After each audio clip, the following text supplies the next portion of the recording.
Camera on. Start, Miss. Good morning, everyone. I'm Kristen. We have gathered here for the webinar on how to prepare final year UG PG project reports. So the Department of Banking and Insurance of St. Aloysius College wholeheartedly welcome you all to our session. So let us begin our session with the blessings of Lord Almighty. I call upon Ankita for the prayer. Ankita.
Thank you, Ankita. Now I call upon our program coordinator, our beloved Shilpa Miss, for the welcome speech. Welcome, Miss. Okay, Christine. A very good morning to everyone present here. It gives me great pleasure to extend a warm welcome on behalf of Department of Commerce, BCom Banking and Insurance, conducting an intercollegiate webinar on how to prepare final year UG and PG project report. First, I would like to welcome our resource person, Ms. Vinitha Davis, librarian of St. Aloysius College, to this webinar. Welcome, ma'am. Miss, welcome.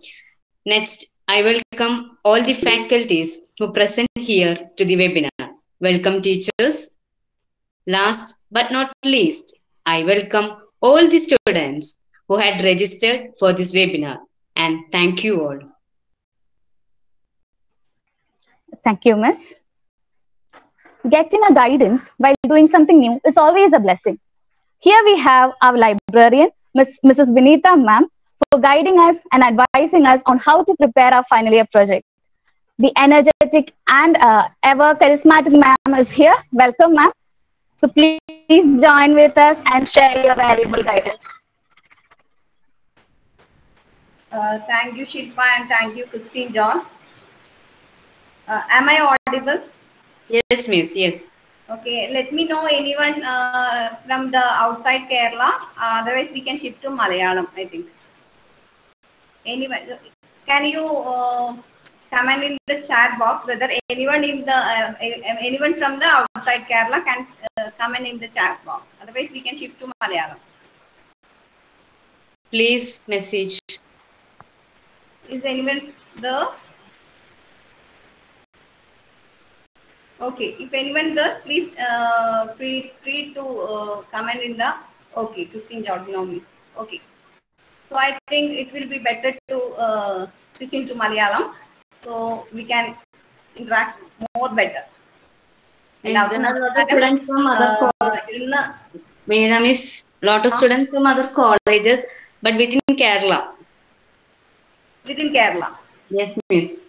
Okay. From government college, Bharatmala college, like that, from colleges within Kerala. Okay. So, can I do in English or Malayalam? Any language, any language, Miss. Okay, okay. എനിക്ക് തോന്നുന്നു ഞാൻ നമ്മുടെ പലപ്പോഴും എടുക്കുന്ന സമയത്തെ കുട്ടികൾ പറയാറുണ്ട് മിസ്സേ മലയാളത്തിൽ പറയുകയാണെങ്കിൽ കുറച്ചുകൂടി നന്നായിരുന്നു എന്ന് പറഞ്ഞിട്ട് പലപ്പോഴും ഫീഡ്ബാക്ക് കിട്ടാറുണ്ട്. അപ്പൊ അതുകൊണ്ടാണ് ഞാൻ മലയാളത്തിൽ പോവാന്ന് വെച്ചാൽ ആർക്കെങ്കിലും മനസ്സിലാവണില്ല എങ്കിൽ നമുക്ക് ഇംഗ്ലീഷിലേക്ക് പോവാം. ചാറ്റിൽ പറഞ്ഞാൽ മതി കേട്ടാ. ആർക്കെങ്കിലും പുറത്തുനിന്നുള്ള കാൻഡിഡേറ്റ്സ് ആരെങ്കിലും ഉണ്ടെങ്കിൽ പോവാം. ഓക്കെ. അപ്പൊ ഇന്ന് നമ്മൾ ഇവിടെ ഒരു സാറ്റർഡേ ആണ്. എനിക്കറിയാം നിങ്ങൾക്ക് ഹോളിഡേ ഉള്ള ദിവസമാണ്. എങ്കിലും നമ്മൾ പ്രൊജക്റ്റ് ഒക്കെ സ്റ്റാർട്ട് ചെയ്യുമ്പോൾ എങ്ങനെയാണ് ഞാൻ കേൾക്കുന്നുണ്ടല്ലോ, ഓഡിബിൾ അല്ലേ? ഇവിടെ മഴയുള്ളത് കൊണ്ടാണ്. ഇല്ല miss, audible and miss. Students നിങ്ങൾക്കും കേൾക്കുന്നില്ലേ? Yes miss. Yes miss. കേൾക്കാം മിസ്സേ. അപ്പോ ഒരു മുടക്കു ദിവസമായിട്ട് പോലും നിങ്ങൾ ഇവിടെ പ്രൊജക്ട് എങ്ങനെ ചെയ്യണം എന്നുള്ള ഒരു ആഗ്രഹത്തിലാണ് നമ്മളിങ്ങനെ പ്രോഗ്രാം ചെയ്യാനായിട്ട് ശില്പ മിസ്സിന്റെ അടുത്ത് പറഞ്ഞത്. അതിന്റെ ബേസിലാണ് നമ്മൾ ഇന്ന് ഈ പ്രോഗ്രാം ചെയ്യുന്നത്. അപ്പോൾ പ്രോഗ്രാം തുടങ്ങണേക്ക് മുമ്പ് തന്നെ കുറച്ച് കാര്യങ്ങൾ, വളരെ കൊച്ചു കൊച്ചു കാര്യങ്ങൾ ഈ ഒരു സെഷനെ പറ്റിയും അല്ലെങ്കിൽ പ്രോജക്റ്റ് ചെയ്യുമ്പോഴുള്ള കാര്യങ്ങളെ പറ്റി പറഞ്ഞിട്ട് നമുക്ക് പ്രസന്റേഷനിലേക്ക് നീങ്ങാം. ആദ്യം തന്നെ നമ്മൾ വിചാരിക്കേണ്ട കാര്യം, നമ്മൾ ചെയ്യുന്ന ഏത് കാര്യവും നമ്മുടേതായ ഒരു കയ്യൊപ്പോട് കൂടി ചെയ്യാനായിട്ട് ശ്രദ്ധിക്കുക. എന്ത് കാര്യം, അത് പ്രൊജക്റ്റ് എന്നല്ല, എന്ത് കാര്യമായാലും നമ്മൾ ചെയ്യുന്ന ഓരോ ആക്ടിവിറ്റിക്കും അത് ഇന്ന ആളാ ചെയ്തതെന്നുള്ള ഒരു യുണീക്നെസ് കൊണ്ടുവരാനായിട്ട് ശ്രമിക്കുക.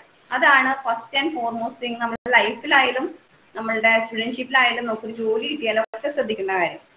മാക്സിമം നമുക്ക് കൊണ്ടുവരാവുന്ന സിൻസിയറിറ്റി അതിൽ കൊണ്ടുവരാം. അതിനുവേണ്ടി എന്തൊക്കെ നമ്മളെ കൊണ്ട് ചെയ്യാൻ പറ്റുന്ന കാര്യങ്ങളെല്ലാം ചെയ്യാൻ പറ്റുമോ അതെല്ലാം ചെയ്യാം. പിന്നെ റിസൾട്ട് തന്നെ വന്നോളും. അതാണ് ഒരു പ്രോസസ്സ്, റിസർച്ച് ആയാലും എന്തായാലും. അപ്പോൾ പ്രൊജക്ട് തുടങ്ങുമ്പോൾ ആദ്യമേ നമ്മുടെ കയ്യിൽ ഉണ്ടാവേണ്ട ഒരു കാര്യമാണ് സിൻസിയറിറ്റി, അല്ലെങ്കിൽ നമ്മൾ ഇതിനോട് മാക്സിമം സത്യസന്ധത പുലർത്തുന്നു എന്നുള്ളൊരു കാര്യം കയ്യിൽ വെക്കാം.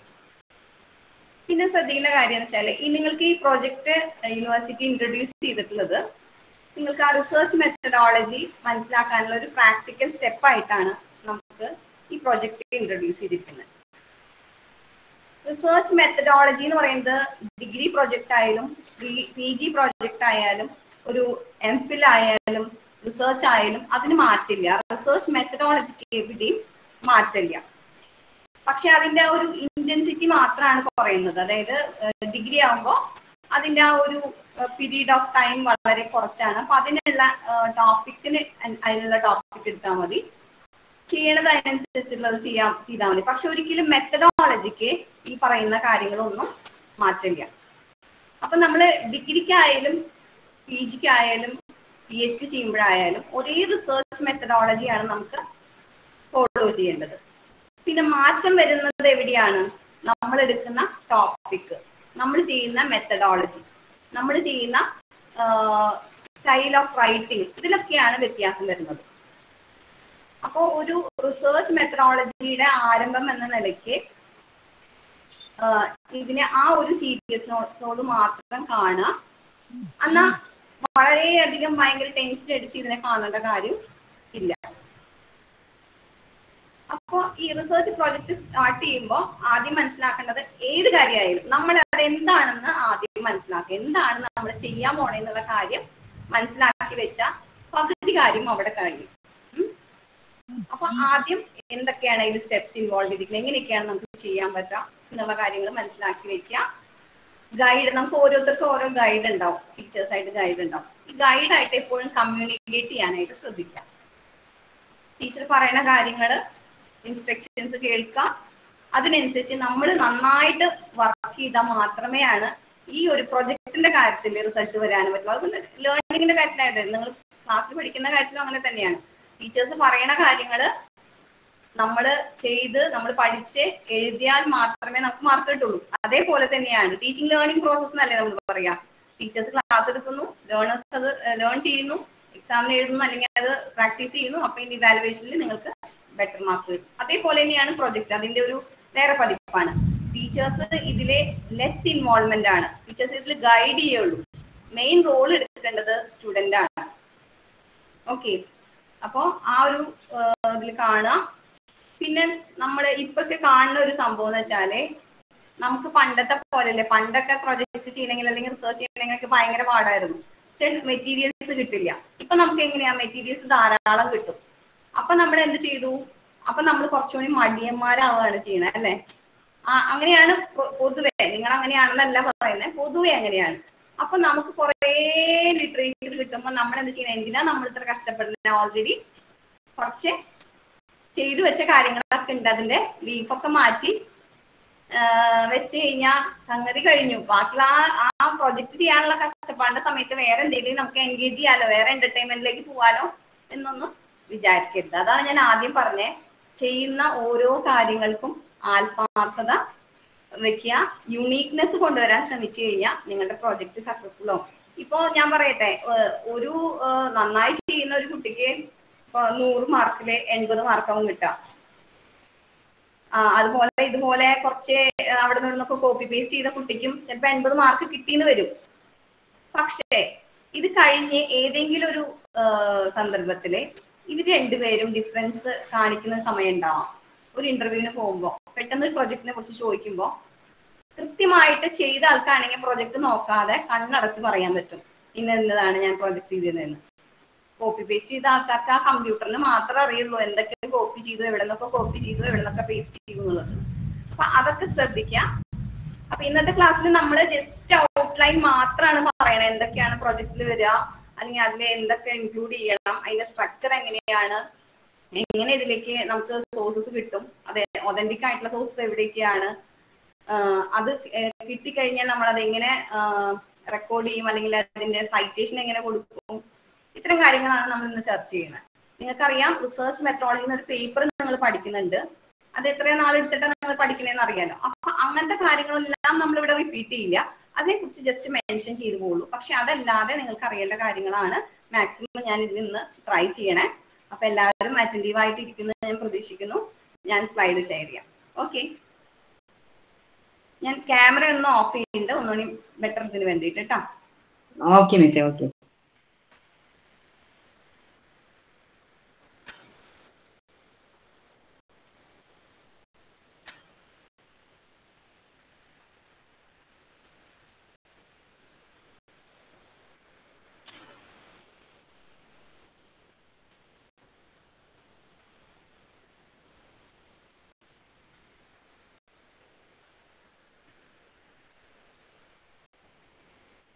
വിസിബിൾ ആണല്ലോ അല്ലേ? Yes miss. സ്റ്റുഡൻസ് വിസിബിൾ അല്ലേ? Yes miss. ഓക്കെ. അപ്പൊ ഇന്ന് ഞാൻ നേരത്തെ പറഞ്ഞ പോലെ നമ്മൾ ഇതൊക്കെയാണ് ഒരു സ്ട്രക്ചർ, പ്രോജക്ട് റിപ്പോർട്ടിന്റെ സ്ട്രക്ചറിനെ പറ്റി, അതുപോലെ ലിറ്ററേച്ചർ റിവ്യൂ, എൻ്റെ ഒരു സ്റ്റെപ്പാണ് ലിറ്ററേച്ചർ റിവ്യൂ. അതിന്റെ സോഴ്സ് എവിടെയൊക്കെയാണ് നമുക്ക് കളക്ട് ചെയ്യാൻ പറ്റുക എന്നുള്ളതും റെഫറൻസ് എങ്ങനെ മാനേജ് ചെയ്യാം എന്നുള്ള ഒരു 3 ഏരിയയിലാണ് നമ്മൾ ഇന്നത്തെ സെഷൻ മൂവ് ചെയ്യുന്നത്. അപ്പൊ നമ്മൾ സ്റ്റാർട്ട് ചെയ്യുന്ന തന്നെ നമ്മുടെ ഇതിന്റെ സ്റ്റെപ്സ് എന്താണെന്ന് അറിയാണ് നമ്മൾ ആദ്യത്തെ സ്റ്റെപ്പ്. റിസർച്ച് എന്ന് പറയുന്നത് നിങ്ങളൊക്കെ കേട്ടിട്ടുണ്ടാവും, ഡിക്ഷണറി ഡെഫിനിഷൻ എന്ന് പറയുന്നത് careful investigation or enquiry specially through search for new facts in A branch of knowledge. അതാണ് ഒരു ഡിക്ഷണറി ഡെഫിനിഷൻ റിസർച്ചിന്റെ. അതായത് നമ്മൾ നിലവിലുള്ള ഒരു നോളേജിനെ ആഡ് ചെയ്യുന്ന എന്തെങ്കിലും പുതിയതായി കണ്ടെത്തുക എന്നതാണ് റിസർച്ചിന്റെ ഒരു എയിം. അതല്ലാതെ നിലവിലുള്ള റിസർച്ചിനെ തന്നെ ഒന്ന് അങ്ങോട്ടും ഇങ്ങോട്ടും ടേൺ ചെയ്ത് ഒരു റിപ്പോർട്ടാക്കി വെക്കലല്ല എന്നുള്ളത് വ്യക്തമായിട്ട് ആദ്യം മനസ്സിലാക്കുക. അപ്പോൾ റിസർച്ച് എന്ന് പറയുന്നത് ക്രിയേറ്റിംഗ് എ ന്യൂ നോളേജ്. അപ്പൊ നമുക്ക് വിചാരിക്കും എങ്ങനെയാണ് അതെങ്ങനെ ഒരു പുതിയ നോളേജ് ഒക്കെ എങ്ങനെ ക്രിയേറ്റ് ചെയ്യാന്ന്. നമുക്ക് സാധിക്കും. വളരെ കൊച്ചു കൊച്ചു കാര്യങ്ങളിലൂടെ നമുക്ക് പുതിയ ഒരു നിലവിൽ നടന്നിട്ടുള്ള ഒരു റിസർച്ചിന്റെ പുതിയൊരു ആംഗിളിൽ വെച്ച് സ്റ്റഡി ചെയ്ത് കഴിഞ്ഞാൽ ഒരു പുതിയ നോളേജ് ആയി അത് മാറുകയും നിലവിലുള്ള നോളേജ് ബേസിൽ അത് ആഡ് ആവുകയും ചെയ്യും. അപ്പൊ റിസർച്ച് എന്ന് പറയുന്നത് ഒരു പുതിയ നോളേജ് ക്രിയേറ്റ് ചെയ്യാന്നുള്ളത് ആദ്യം തന്നെ മനസ്സിലുറപ്പിക്കാം. അതിന് പല സ്റ്റെപ്പുകളിലൂടെ കടന്നിട്ടാണ് നമ്മൾ അതിന്റെ ആ പ്രോസസ്സ് കംപ്ലീറ്റ് ആവുന്നത്. അപ്പൊ അതിന്റെ ആദ്യത്തെ സ്റ്റെപ്പ് എന്ന് പറയുന്നത് തന്നെ select A topic or A research problem. ശരിക്കും ഒരു ടോപ്പിക് നമ്മൾ സെലക്ട് ചെയ്യുകയല്ല വേണ്ടത്, നമ്മുടെ മനസ്സിൽ ഉണ്ടാവുകയാണ് ശരിക്കും വേണ്ടത്. പക്ഷെ as A part of study ഒക്കെ ആകുമ്പോൾ നമുക്കത് നമ്മൾ സെലക്ട് ചെയ്യേണ്ട ഒരു അത്യാവശ്യം വരും. റിസർച്ച് ലെവലൊക്കെ ആണെങ്കിൽ അത് റിസർച്ച് പ്രോബ്ലം നമ്മൾ ആദ്യം തന്നെ ബ്രെയിൻ സ്റ്റോം ചെയ്ത് എടുക്കുക എന്നൊക്കെ പറഞ്ഞിട്ടാണ് അതിനെ പറയാം. എനിവേ അതൊന്നും നിങ്ങൾ മൈൻഡ് ചെയ്യേണ്ട. നമുക്കൊരു ടോപ്പിക് വേണം, പ്രൊജക്റ്റ് ചെയ്യാനായിട്ട് ഒരു ടോപ്പിക് സെലക്ട് ചെയ്യുക എന്നുള്ളതാണ് ആദ്യത്തെ സ്റ്റെപ്പ്. അതിനുശേഷം ലിറ്ററേച്ചർ റിവ്യൂ, ലിറ്ററേച്ചർ റിവ്യൂ എന്ന് പറഞ്ഞു കഴിഞ്ഞാൽ നമ്മൾ സെലക്ട് ചെയ്ത ടോപ്പിക്കിനെ ബേസ് ചെയ്തിട്ടുള്ള ഇതുവരെയുള്ള ആർട്ടിക്കിൾസ് അല്ലെങ്കിൽ ഇതുവരെയുള്ള നോളേജ് എന്താണെന്നുള്ളത്, ഇതുവരെ എന്താണ് അതിന്റെ സ്റ്റേറ്റ് ഓഫ് ആർട്ട്, ഇപ്പൊ ഈ ടോപ്പിക്കിൽ ഏതുവരെ റിസർച്ച് നടന്നിട്ടുണ്ടെന്നുള്ളത് ചെക്ക് ചെയ്യുക എന്നതാണ് സെക്കൻഡ് സ്റ്റെപ്പ്, ലിറ്ററേച്ചർ റിവ്യൂ. അടുത്തതാണ് പ്രിപ്പയർ റിസർച്ച് ഡിസൈൻ. ഒരു റിസർച്ച് ഡിസൈൻ പ്രിപ്പയർ ചെയ്യാണ്. റിസർച്ച് ഡിസൈൻ എന്താണെന്നുള്ളതൊക്കെ നമുക്ക് ഒരു സ്ലൈഡിൽ നമ്മൾ കാണും.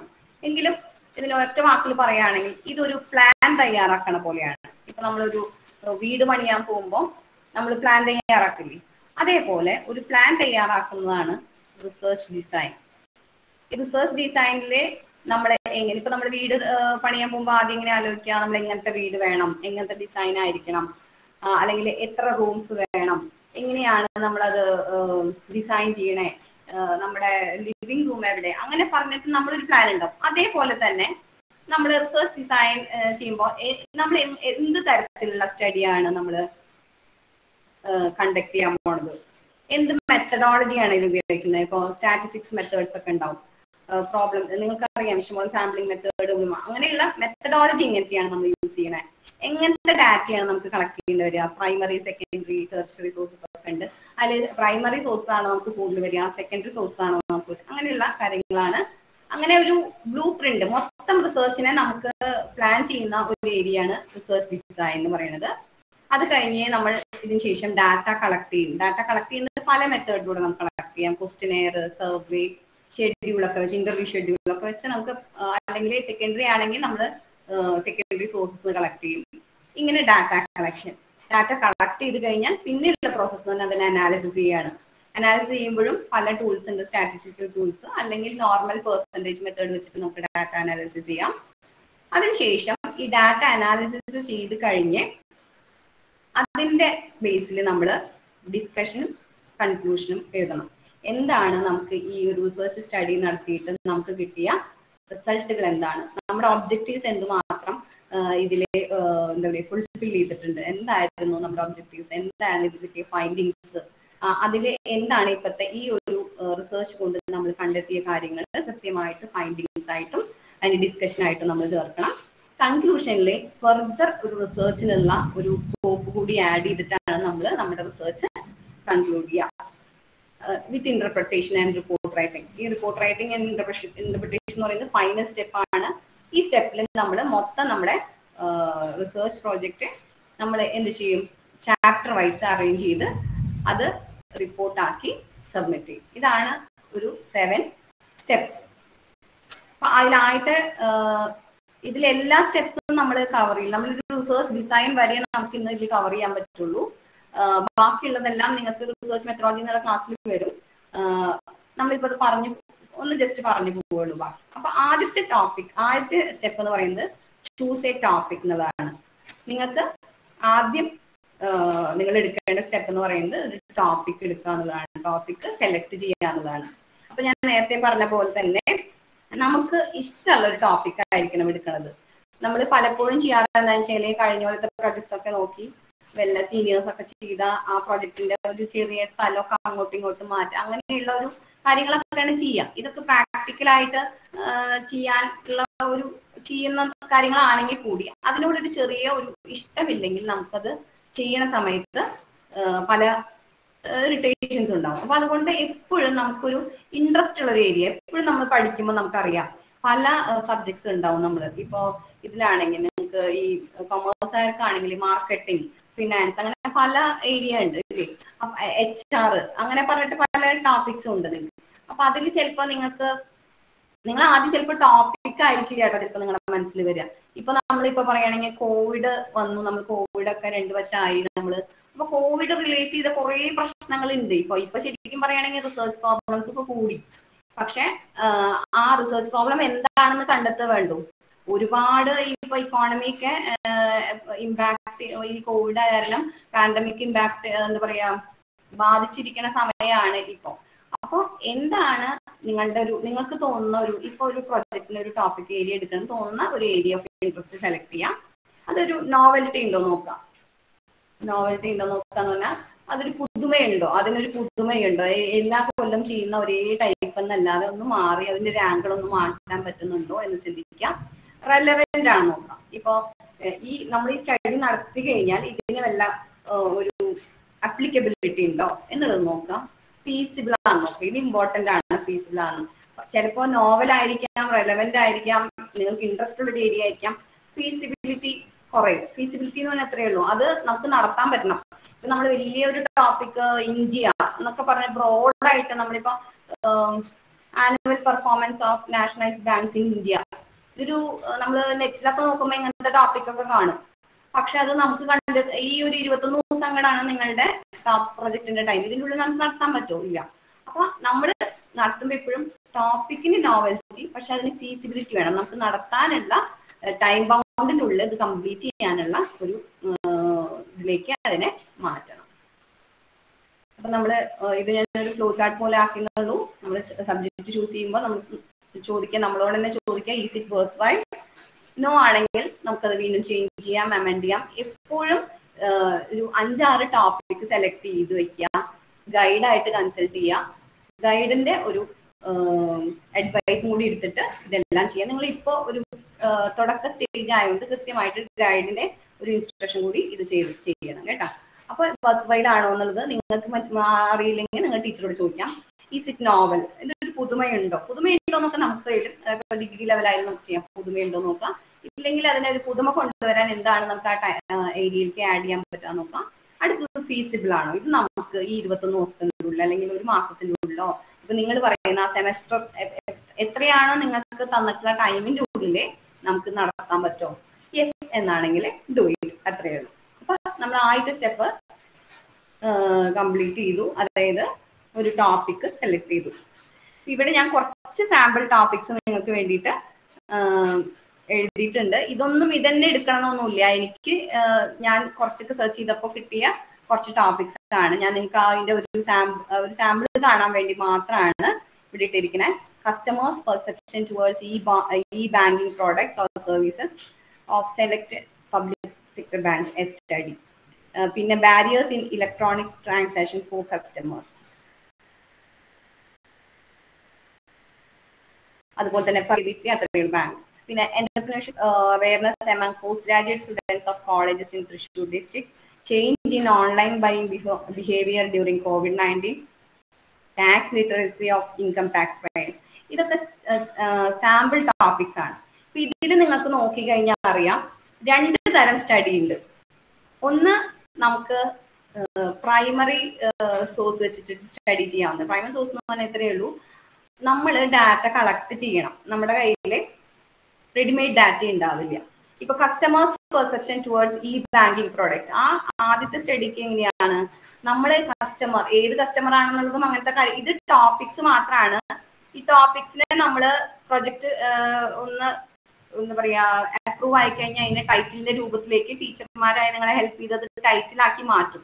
ടൈറ്റിൽ മാറ്റുമ്പോൾ കൃത്യം അതിനെ സ്പെസിഫൈ ചെയ്ത് നാരോ ഡൗൺ ചെയ്ത് കൊടുക്കുന്നത്. ഇപ്പൊ customer perception towards e banking products of ഇന്ന ബാങ്ക്, HDFC ബാങ്ക് അല്ലെങ്കിൽ അങ്ങനെ സ്പെസിഫൈ ചെയ്ത് നമുക്ക് കൊണ്ടുവരാം. ഏറ്റവും അതിനെ ലിമിറ്റ് ചെയ്ത് കൊണ്ടുവരാണ് UG പ്രോജക്ട്സിനും PG പ്രോജക്ട്സിനും ഒക്കെ ഫീസിബിൾ ആയിട്ടുള്ളത്.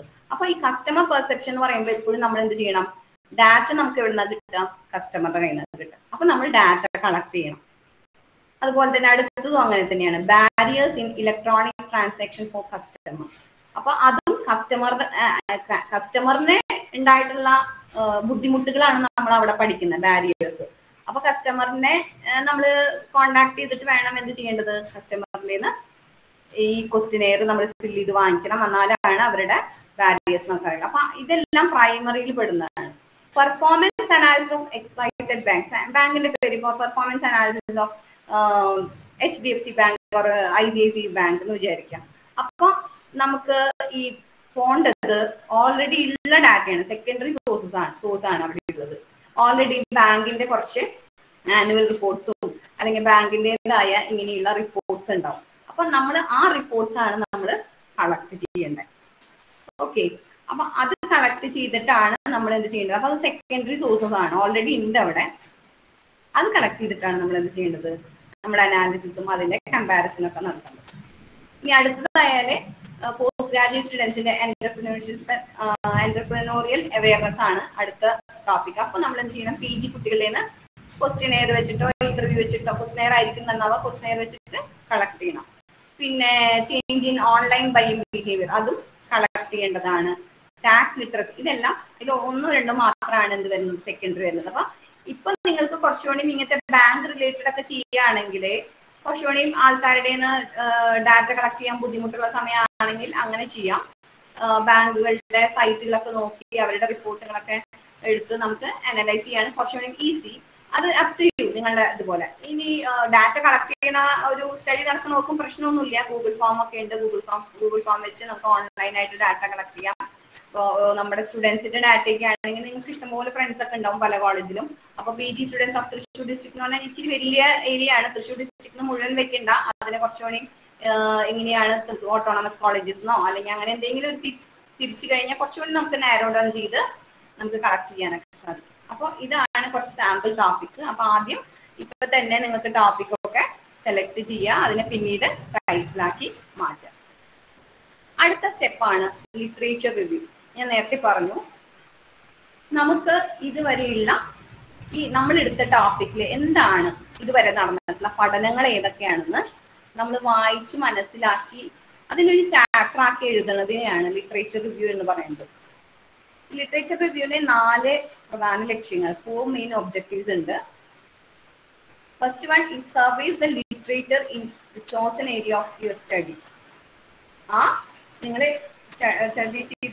സ്റ്റഡി ചെയ്യുന്ന ആ ഏരിയയിലുള്ള ലിറ്ററേച്ചർ ഏതാണെന്നൊക്കെ സർവേ ചെയ്യുന്നു.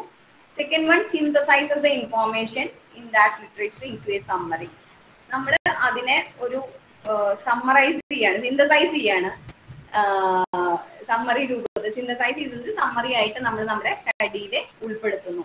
എന്തൊക്കെയാണ് ഇതുവരെ ഇന്ന ആൾക്കാർ ഇന്ന കാലഘട്ടത്തിൽ ഇത്ര കാര്യങ്ങളൊക്കെ ഇതിനെപ്പറ്റി പഠിച്ചിട്ടുണ്ടെന്ന് സിന്തസൈസ് ചെയ്യുന്നു. സിന്തസൈസ് ചെയ്യാൻ സമ്മറി പോലെ മാത്രമല്ല, critically analyse the information gathered by identifying the gaps in current knowledge. അപ്പൊ നമ്മള് ഒരു ലിറ്ററേച്ചർ റിവ്യൂ പലപ്പോഴും ഇപ്പൊ അത് PhD ലെവലിലും അങ്ങനെ തന്നെയാണ്. ലിറ്ററേച്ചർ റിവ്യൂ എഴുതുമ്പോൾ വളരെ മിനിമൽ ആയിട്ടാണ് എഴുതുന്നത്. അതായത് ഇന്ന ആൾക്കാര് ഇന്ന മെത്തഡോളജി ഉപയോഗിച്ചു, ഇന്ന ഫൈൻഡിങ് കിട്ടി, അങ്ങനെ പറഞ്ഞ് കൃത്യമായിട്ട് മാത്രം എഴുതി പോവാണ്. പക്ഷേ ശരിക്കും ലിറ്ററേച്ചർ റിവ്യൂവിൽ ചേർക്കേണ്ട ഒരു ഏരിയയാണ്, പ്രധാനപ്പെട്ട ഏരിയയാണ് ഇപ്പൊ ഞാൻ പറഞ്ഞത്. Critically analyse the information gathered by identifying the gaps in the current knowledge. നമ്മൾ ഇന്ന ആള് ഇന്നത് പഠിച്ചുവെങ്കിലും ഇന്നൊരു ഏരിയയില് ഇവിടെ സ്റ്റഡി ഇതുവരെ നടന്നിട്ടില്ല എന്ന് ഈ ഒരു വ്യക്തി ഈ ഒരു ഏരിയ ഇതിലെ പഠിച്ചിട്ടില്ല എന്നുള്ളത് നമ്മൾ ഗ്യാപ്പ് ഐഡന്റിഫൈ ചെയ്യുമ്പോഴാണ് നമ്മുടെ റിസർച്ചിന് ഇമ്പോർട്ടൻസ് ഉണ്ടാവുക. ഓക്കെ, പിന്നെ ഇതുവരെയുള്ള ആ ഒരു ഏരിയയിലുള്ള ഒരു ലിറ്ററേച്ചറിനെ ഒരു ഓർഗനൈസ്ഡ് വേയില് പ്രസന്റ് ചെയ്യുക. ഇത് 4 ലിറ്ററേച്ചർ റിവ്യൂവിന്റെ ഒബ്ജക്റ്റീവ്സ്. അതുപോലെ തന്നെ ഈ ലിറ്ററേച്ചർ റിവ്യൂ എന്തിനാണ് നമ്മൾ ഉപയോഗിക്കുന്നത് വെച്ചാല് it establish credibility of your work. നമ്മൾ ഈ റിസർച്ച് ഗ്യാപ്പ് ഒക്കെ പറയുമ്പോൾ എത്രമാത്രം റിസർച്ച് ഗ്യാപ്പ് ഉണ്ടെങ്കിൽ അത്രമാത്രം നിങ്ങളുടെ സ്റ്റഡിയുടെ ഇമ്പോർട്ടൻസ് കൂടും. ഇപ്പൊ നമുക്ക് റിസർച്ച് ഗ്യാപ്പ് ഒന്നും ഇല്ല, മറ്റുള്ള ആൾക്കാർ ചെയ്തു അതേപോലെ ഞാനും ചെയ്തു എന്ന് പറഞ്ഞു കഴിഞ്ഞാൽ അതിന് നോവൽറ്റിയും ഇല്ല, റിസർച്ച് ചെയ്യേണ്ട ആവശ്യമില്ല. നമ്മളിപ്പം പറയും it's a weave, research is a weave. അപ്പൊ അത് എന്താ പറയാ, വീണ്ടും ചക്രം കണ്ടുപിടിച്ചു എന്ന് പറയാൻ അതേ സെയിം സംഭവം തന്നെ നമ്മൾ റിപ്പീറ്റ് ചെയ്യാണ് റിസർച്ച് എന്ന് പറയുന്ന തമാശ എല്ലാവരും പറയുന്നത്. അപ്പൊ ഒരിക്കലും ഒരു റിപ്ലിക്കേഷൻ ആവരുത്, വേറൊരാൾ ചെയ്തതിന്റെ അതേ രൂപം ആവരുത് നമ്മൾ റിസർച്ച്. നമ്മളെ എന്തുമാത്രം അതിന്റെ റിസർച്ച് ഗ്യാപ്പ് പോയിന്റ് ഔട്ട് ചെയ്യുന്ന അത്രമാത്രം നമ്മുടെ ക്രെഡിബിലിറ്റി, റിസർച്ചിന്റെ ക്രെഡിബിലിറ്റി കൂടുകയാണ്. അതുപോലെ തന്നെ എങ്ങനെയാണ് മറ്റുള്ള റിസർച്ച് ഇതുവരെ നടന്ന റിസർച്ച് സമ്മറൈസ് ചെയ്ത് നമ്മുടെ പ്രൊജക്ട്, നമ്മുടെ റിസർച്ച് എങ്ങനെയാണ് അതിനോട് ലിങ്ക് ചെയ്യണേ എന്നുള്ളതാണ് അടുത്ത ഒരു പോയിന്റ്. അതുപോലെ തന്നെ ഞാൻ നേരത്തെ പറഞ്ഞ പോലെ ഇതുവരെയുള്ള നോളജിനെ ഇന്റഗ്രേറ്റ് ചെയ്തും സമ്മറൈസ് ചെയ്തും നമ്മൾ ലിറ്ററേച്ചർ റിവ്യൂടെ പറയുന്നു.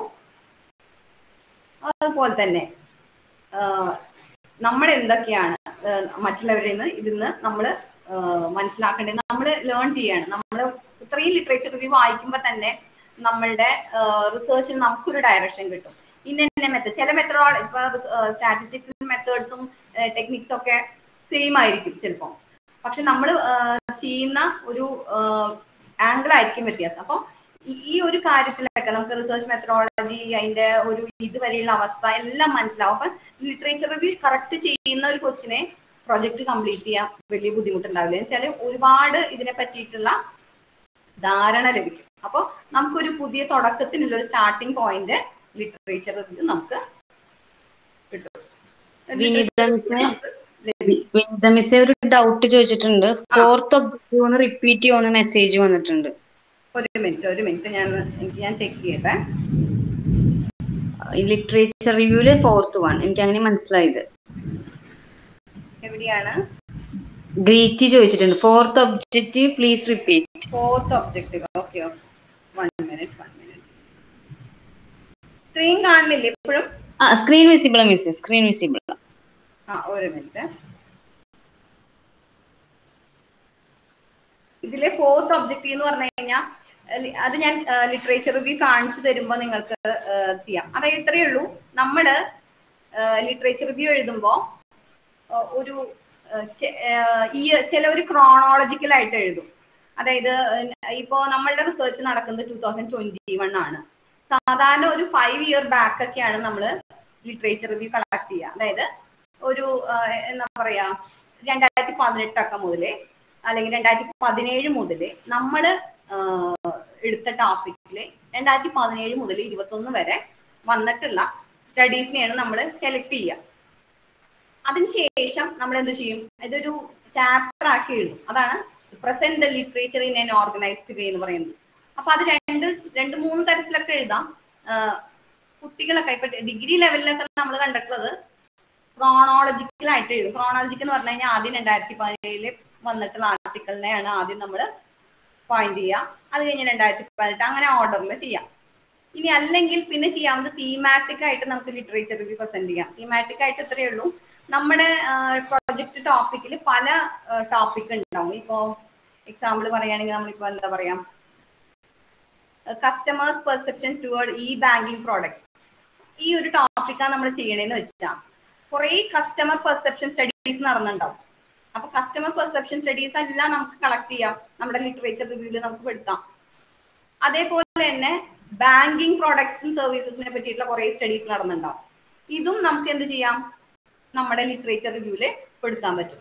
ഒരിക്കലും എക്സാക്ട് നമ്മുടെ ടോപ്പിക് ഒന്നും ചിലപ്പോ ഈ ഇതിനോട് അനുബന്ധിച്ച് പഠിച്ചിട്ടുണ്ടാവില്ല. ചിലപ്പോൾ എക്സാക്ട് ഉണ്ടാവാം. എക്സാക്ട് എന്ന് ഉദ്ദേശിച്ചാൽ അതേ ടൈറ്റിൽ വൈസ്.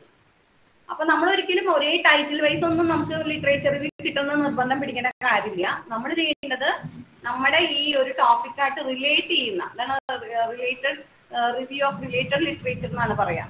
അപ്പോൾ കസ്റ്റമർ പെർസെപ്ഷനെ കുറിച്ചിട്ടുള്ള കുറെ കസ്റ്റമർ പെർസെപ്ഷൻ ഓഫ് വേറെ എന്തെങ്കിലുമൊക്കെ ആയിരിക്കാം. പക്ഷെ ആ കസ്റ്റമർ പെർസെപ്ഷൻസിന്റെ ഒക്കെ സ്റ്റഡീസ് നമുക്ക് എടുക്കാം. ബാങ്കിങ് പ്രോഡക്ട്സിനെ കുറിച്ചിട്ടും സർവീസസിനെ കുറിച്ചിട്ടുള്ള സ്റ്റഡീസ് ഒക്കെ എടുക്കാം. ഈ രണ്ട് സ്റ്റഡീസും എടുത്തിട്ട് അതിൽ കോർ ആയിട്ടുള്ളത് നമ്മൾ ഒരു 10 or 15 എനിക്ക് അറിയില്ല, അത് ടീച്ചേഴ്സ് പറയും. ഡിഗ്രി ലെവലിലും PG ലെവലിലൊക്കെ അതിന് വ്യത്യാസമുണ്ട്. റിവ്യൂ ലിറ്ററേച്ചറിന് ശരിക്കും നമ്പർ ബൗണ്ടറി ഒന്നും ഇല്ല. ചില ടോപ്പിക് എടുക്കുമ്പോൾ വളരെ കുറച്ച് സ്റ്റഡീസ് നടന്നുണ്ടാവുള്ളൂ. അപ്പൊ നമുക്ക് നിർബന്ധം പിടിക്കാൻ പറ്റില്ല 20 റിസർച്ച് റിവ്യൂ ഓഫ് ലിറ്ററേച്ചർ വേണം എന്ന് നിർബന്ധം പിടിക്കാൻ പറ്റില്ല. പ്രത്യേകിച്ച് നോവൽ ടോപ്പിക് ഒക്കെ വരുമ്പോൾ അതിന് എണ്ണം എന്താ പറയാ കുറവായിരിക്കും. എങ്കിലും അതിനനുസരിച്ച് അത് ടീച്ചേഴ്സ് പറയുന്നതിനനുസരിച്ച് ചെയ്യുക. അപ്പൊ അത് അങ്ങനെ അത് അറേഞ്ച് ചെയ്യണത് എങ്ങനെയാണെന്നുള്ളത് ഞാൻ ജസ്റ്റ് കാണിച്ചു തരുന്നുണ്ട്. ഇത് കഴിയുമ്പോൾ ഞാൻ കാണിച്ചു തരാം. ഇപ്പൊ അത് ക്ലിയർ ആയോ? എങ്ങനെയാ ക്ലിയർ ആയെങ്കിൽ ഒന്ന് ഗ്രീറ്റിംഗ്. ഓക്കെ, ക്ലിയർ ആയി. Okay, yes. അപ്പൊ ഞാൻ വീണ്ടും പ്രസന്റേഷനിലേക്ക് പോവാം.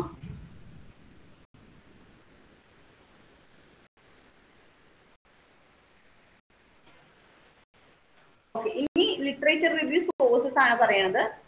ഇത് ഞാൻ ഒന്ന് ലൈവായിട്ട് ഇതിന് ഏറ്റവും എൻഡിൽ കാണിക്കാം, അല്ലെങ്കിൽ ഇപ്പൊ സമയം പോവും. ലൈവ് കാണിച്ചു തുടങ്ങിയാൽ പിന്നെ നമ്മൾ സമയം പോണത് അറിയില്ല. അതുകൊണ്ടാണ് ഞാൻ പറയണേ. ലിറ്ററേച്ചർ റിവ്യൂ നമുക്ക് കളക്ട് ചെയ്യാവുന്ന കുറേ സോഴ്സസ് ഉണ്ട്. അതിലെ കുറച്ച് സോഴ്സസ് മാത്രമാണ് ഞാൻ ഇവിടെ പറയണേ. ഒന്ന് എൻലിസ്റ്റ് ആണ്. എൻലിസ്റ്റ് എന്ന് പറയുന്നത് ഒരു കോളേജസിന് വേണ്ടിയിട്ട് UGC തരുന്ന ഒരു പാക്കേജ് ആണ്. അതിൽ ഇ-ബുക്സും ജേർണൽസ് ഒക്കെ ഉണ്ടാവും. അപ്പൊ നിങ്ങൾ ചെയ്യേണ്ട മാത്രമേ ഉള്ളൂ, നിങ്ങൾ നമ്മുടെ കോളേജസ് NLOCSലെ കുട്ടികളാണെങ്കിൽ നിങ്ങളുടെ ടീച്ചറുടെ അടുത്ത് പേര്, ഇമെയിൽ ID, ഫോൺ നമ്പർ കൊടുക്കുക.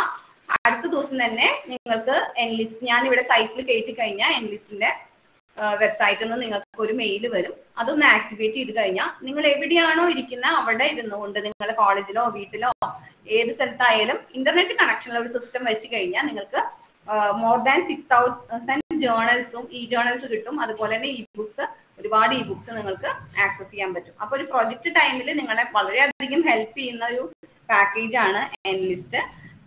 അതിനെ പറ്റിയിട്ടുള്ള കൂടുതൽ അറിയണമെങ്കിൽ നിങ്ങൾ ക്ലാസ് ടീച്ചറെ അടുത്ത് പറഞ്ഞാൽ നമുക്ക് വേറൊരു സെഷൻ ചെയ്യാം. അത് കുറച്ച് ഞാൻ ജസ്റ്റ് ഇൻട്രൊഡക്ഷൻ ഇന്ന് ക്ലാസ്സിന്റെ എൻഡിൽ കാണിച്ചു തരാം. അത് കഴിഞ്ഞ് ഗൂഗിൾ സ്കോളർ ഉണ്ട്, നിങ്ങൾക്ക് ചിലപ്പോൾ യൂസ് ചെയ്യുന്നുണ്ടാവാം. ഗൂഗിൾ സ്കോളറിൽ നമുക്ക് സെർച്ച് ചെയ്യാം. അതുപോലെ തന്നെ നമുക്ക് അലേർട്ട് ക്രിയേറ്റ് ചെയ്യാം. അതേപോലെ തന്നെ നമുക്ക് സൈറ്റേഷൻ, നമ്മൾ എപ്പോഴും നമ്മൾ എന്തൊരു കാര്യം നമ്മൾ നെറ്റിൽ നിന്നായാലും ലൈബ്രറിയിൽ നിന്നായാലും വായിക്കുമ്പോൾ അതിന്റെ റെഫറൻസ് നോട്ട് ചെയ്യണം. അപ്പൊ അതെങ്ങനെ റെഫറൻസ് ഒക്കെ അതിന് എടുക്കാന്നുള്ളത് ഞാൻ ലൈവായിട്ട് കാണിക്കുമ്പോൾ കാണിച്ചു തരാം. പിന്നെ പ്രീവിയസ് പ്രോജക്ട്സ്, നമ്മുടെ ലൈബ്രറിയിലെ പ്രീവിയസ് പ്രോജക്ട്സിന്റെ ഒരു ഫിസിക്കലായിട്ട് നമ്മൾ വെച്ചിട്ടുണ്ട് നമ്മുടെ ലൈബ്രറിയിൽ കളക്ഷൻ ആക്കിയിട്ട്.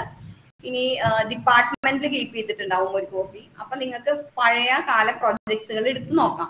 എടുത്തു നോക്കണത് കൃത്യമായിട്ട് ആലോചിക്കുക, നമ്മളൊരു മോഡൽ കിട്ടാൻ വേണ്ടി മാത്രം, അതേപോലെ റിപ്ലിക്കേറ്റ് ചെയ്യാനല്ല. നിങ്ങൾക്കറിയാം, നിങ്ങളെ പോലെ തന്നെ ആദ്യമായിട്ട് ചെയ്ത കുട്ടികളുടെ പ്രൊജക്ട്സ് ആണ് അത്.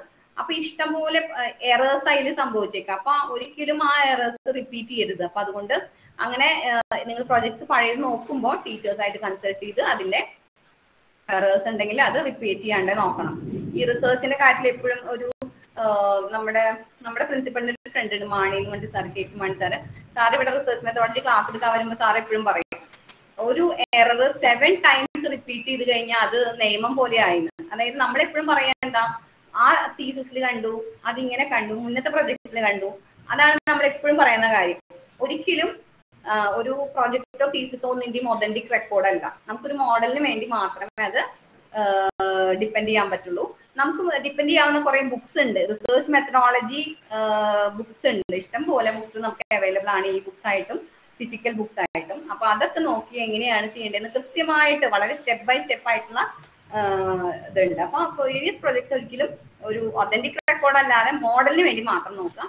പിന്നെ ശോധ് ഗംഗോത്രി, ശോധ് ഗംഗ, ഇങ്ങനെ പറയുന്ന ഈ നമ്മുടെ UGCയുടെ തന്നെ ഇൻഫ്ലിഗ്നെറ്റ് മുഖേന നടത്തുന്ന 2 കൺസോർഷ്യംസ് ആണ്. റെപ്പോസിറ്ററി ആണ്, സോറി കൺസോർഷ്യം അല്ല, റെപ്പോസിറ്ററി ആണ്. നമ്മുടെ ഇന്ത്യൻ തീസിസുകളുടെ റെപ്പോസിറ്ററി ആണ് ശോധ് ഗംഗ എന്ന് പറയുന്നത്. ശോധ് ഗംഗോത്രി എന്ന് പറയുന്നത് സിനോപ്സിസ്, ഞാൻ നേരത്തെ പറഞ്ഞു റിസർച്ച് ഡിസൈൻ. റിസർച്ച് ഡിസൈൻ എന്ന് പറയുന്നത്, റിസർച്ച് ഡിസൈൻ ഉണ്ടാക്കി കഴിഞ്ഞാൽ നിങ്ങളുടെ സിനോപ്സിസ് ആയി. നിങ്ങളുടെ ടോപ്പിക്, അതായത് നിങ്ങളുടെ പ്രൊജക്ട് നടക്കുന്നതിന് മുമ്പ് ഒരു പ്രപ്പോസൽ പോലെ ടീച്ചേഴ്സിന് സബ്മിറ്റ് ചെയ്യണം. അതിനെയാണ് നമ്മൾ സിനോപ്സിസ് എന്ന് പറയുന്നത്. അത് ആ സിനോപ്സിസുകളുടെ റെപ്പോസിറ്ററി ആണ് ശോധ് ഗംഗോത്രി. ശോധ് ഗംഗ എന്ന് പറയുന്നത് തീസിസുകളുടെ റെപ്പോസിറ്ററി ആണ്. അപ്പൊ ഇതെല്ലാം സെർച്ച് ചെയ്യുമ്പോൾ ഇതെല്ലാം പറഞ്ഞു വെച്ചിട്ട് ഇതിലുള്ള ടോപ്പിക്സ് ഒന്നും എടുക്കരുത്. ഇതിലെ ടോപ്പിക്കുകളൊക്കെ എന്തായിരിക്കും, PhDയുടെ ടോപ്പിക്സ് ആയിരിക്കും. അപ്പൊ അതുകൊണ്ട് അതിനെ നമുക്ക് എങ്ങനെ വളരെ നേരോ ഡൗൺ ചെയ്തിട്ട് നമുക്ക് കൊണ്ടുവരാമെന്ന് ആലോചിക്കാം. പക്ഷെ ഒരിക്കലും അതേ സെയിം ടോപ്പിക് എടുത്തു കഴിഞ്ഞാൽ നിങ്ങൾക്ക് ഒരിക്കലും അത് കംപ്ലീറ്റ് ചെയ്യാൻ പറ്റില്ല. അപ്പൊ ആ ഒരു പ്രൂഡൻസോട് കൂടി മാത്രം ഇങ്ങനത്തെ സോഴ്സസ് കാണാം. ഞാൻ ഇതിന് ശേഷം അത് കാണിച്ചു തരാം കേട്ടോ, എന്റെ ലൈവായിട്ട് ഞാൻ നെറ്റിൽ കാണിച്ചു തരാം. പിന്നെ നമുക്ക് ഇപ്പത്തേക്ക് ഒരു കാലഘട്ടത്തിലൊരു ഇതെന്ന് വെച്ചാൽ സോഴ്സസ് കിട്ടാൻ ഒരു പ്രയാസമില്ല. ആർക്കായാലും ജസ്റ്റ് ഗൂഗിൾ ചെയ്ത് കഴിഞ്ഞാൽ ഇഷ്ടം പോലെ സോഴ്സസ് കിട്ടും. പക്ഷെ നമ്മള് ഇതുവരെ ഒരു സ്ഥലത്തും നമ്മളെ പഠിപ്പിക്കാത്ത കുറെ കാര്യങ്ങളാണ് സെർച്ചിങ് സ്കിൽസ്, അതുപോലെ reading skills, note taking, record keeping. ഇതൊന്നും ഒരു സ്ഥലത്തും അങ്ങനെ ഓർഗനൈസ്ഡ് ആയിട്ട് പഠിപ്പിക്കില്ല. ഇതെല്ലാം നമ്മൾ സ്വയം എക്വയർ ചെയ്യേണ്ട സ്കിൽസ് ആണ്. അപ്പൊ സെർച്ചിങ് എന്ന് പറഞ്ഞു കഴിഞ്ഞാൽ ഇപ്പൊ നമുക്ക് ഗൂഗിൾ ചെയ്താൽ പോരേ എന്ന് വിചാരിക്കും. പക്ഷെ നിങ്ങൾ ഒന്ന് കമന്റ് ബോക്സിൽ എനിക്കൊന്ന് മറുപടി തരണം. അഡ്വാൻസ്ഡ് ഗൂഗിളിന്റെ ഒക്കെ അഡ്വാൻസ് സെർച്ച് ഉപയോഗിച്ചിട്ടുള്ള, അല്ലെങ്കിൽ ഏതെങ്കിലും ഒരു സൈറ്റിൽ കയറുമ്പോൾ അഡ്വാൻസ് സെർച്ച് ഉപയോഗിച്ചിട്ടുള്ള എത്ര പേരുണ്ട് സ്റ്റുഡൻസ്? ഒന്ന് കമന്റ് ചെയ്താൽ മിസ്സിനെ ഒന്ന് കാണാനാണ്. നമ്മുടെ കുട്ടികൾ എന്തുമാത്രം അങ്ങനെ ചെയ്തിട്ടുണ്ടെന്ന് അറിയാനാണ്. അല്ലെങ്കിൽ ഞാൻ ഇത് റിപ്പീറ്റ് ചെയ്യണ്ടല്ലോ വെച്ചിട്ടാണ് കേട്ടോ. ഒന്ന് കമന്റ് ബോക്സിൽ പറയൂ, എത്ര പേര് അഡ്വാൻസ് സെർച്ച് എന്നുള്ള ഓപ്ഷൻ ഉപയോഗിച്ചു? സാധാരണ ഗൂഗിൾ സെർച്ച് അല്ല, അഡ്വാൻസ് സെർച്ച് എന്നുള്ള ഓപ്ഷൻ.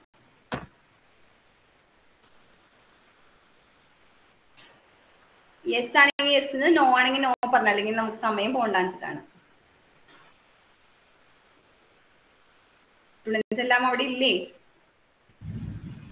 റെസ്പോൺസസ് കൊടുക്കൂ, ചെയ്തിട്ടുണ്ടെങ്കിൽ ഗൂഗിൾ മീറ്റിലെ അല്ല ഗൂഗിൾ മീറ്റില്ല സോറി ഗൂഗിൾ സെർച്ചിലെ നമ്മൾ അഡ്വാൻസ് സെർച്ച് എന്ന് പറഞ്ഞിട്ട് ഓപ്ഷൻ ഉണ്ട്.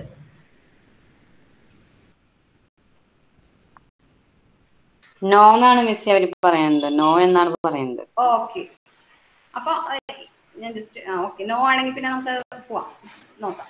Okay no no okay okay, ആരെങ്കിലും ഉണ്ടെങ്കിൽ ഇനി യെസ് ഇട്ടാ മതി. ഇല്ല, അപ്പൊ ഇതുപോലെ ഒരുപാട് സെർച്ചിങ് ഒരു മിനിറ്റ് സെർച്ച് സ്ട്രാറ്റജി എന്ന് പറയും. കുറേ സ്കില്ലുകൾ ഉപയോഗിച്ചാലാണ് നമുക്ക് പ്രോപ്പർ സെർച്ച് പ്രോപ്പർ ആയിട്ടുള്ള ഇൻഫോർമേഷൻ കിട്ടുള്ളൂ. നമുക്കറിയാം നമ്മളൊരു സെർച്ച് ടേം അടിക്കുമ്പോൾ എന്തുമാത്രം റിസൾട്ടാണ് നമുക്ക് വരുന്നത്. അതിൽ കുറേ ആവശ്യമുള്ളത് ഉണ്ടാവും, കുറേ ആവശ്യമില്ലാത്തത് ഉണ്ടാവും. അപ്പൊ ആ സെർച്ചിങ് സ്കിൽസ് നമ്മൾ പഠിക്കണം. അതിന് റീഡിങ് കേൾക്കുമ്പോൾ നമ്മൾ വിചാരിക്കും ഒരു നോവലോ അല്ലെങ്കിൽ ഒരു എന്താ പറയാ ഒരു ബുക്ക് മുഴുവൻ ഇരുന്ന് വായിക്കുകയാണ് റീഡിങ് മാത്രം. പലതരത്തിലുള്ള റീഡിംഗ് ഉണ്ട്. ഇപ്പൊ പ്രൊജക്ടിന് ഒരിക്കലും ഒരു എല്ലാ പുസ്തകവും നമ്മളിപ്പോ ഈ എന്റെ ടോപ്പിക്കിലുള്ള എല്ലാ പുസ്തകവും ഞാൻ വായിച്ചിട്ടേ ഞാൻ പ്രൊജക്ട് തുടങ്ങുള്ളൂ എന്ന് വെച്ച് കഴിഞ്ഞാൽ നമ്മൾ അവിടെ ഇരിക്കുള്ളൂ. നമ്മൾ ഡിഗ്രി കഴിയാണ്ട് അവിടെ ഇരിക്കേണ്ടി വരും, അല്ലെങ്കിൽ PG കഴിയാണ്ട് PhD കഴിയാണ്ടൊക്കെ അവിടെ ഇരിക്കേണ്ടി വരും.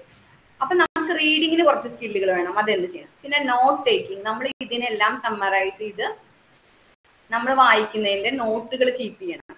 അപ്പോഴാണ് ഒരു റിപ്പോർട്ട് റൈറ്റിംഗിന്റെ സമയത്ത്, നമ്മുടെ റിസർച്ചിന്റെ എൻഡിൽ റിപ്പോർട്ട് റൈറ്റിംഗിന്റെ വരുന്ന സമയത്ത് നമ്മൾ വായിച്ചിട്ടുള്ള ഈ ആർട്ടിക്കിളിൽ നിന്നൊക്കെ നമുക്ക് സൈറ്റ് ചെയ്യാനും അത് എങ്ങനെ അവിടെ സൈറ്റേഷൻ കൊടുക്കണം അല്ലെങ്കിൽ അവിടെ എവിടെ കൊടുക്കണം എന്നുള്ളതൊക്കെ നമുക്ക് അറിയണമെങ്കിൽ നമ്മൾ നോട്ട് ടേക്കിംഗ് എന്താണെന്ന് പഠിക്കണം.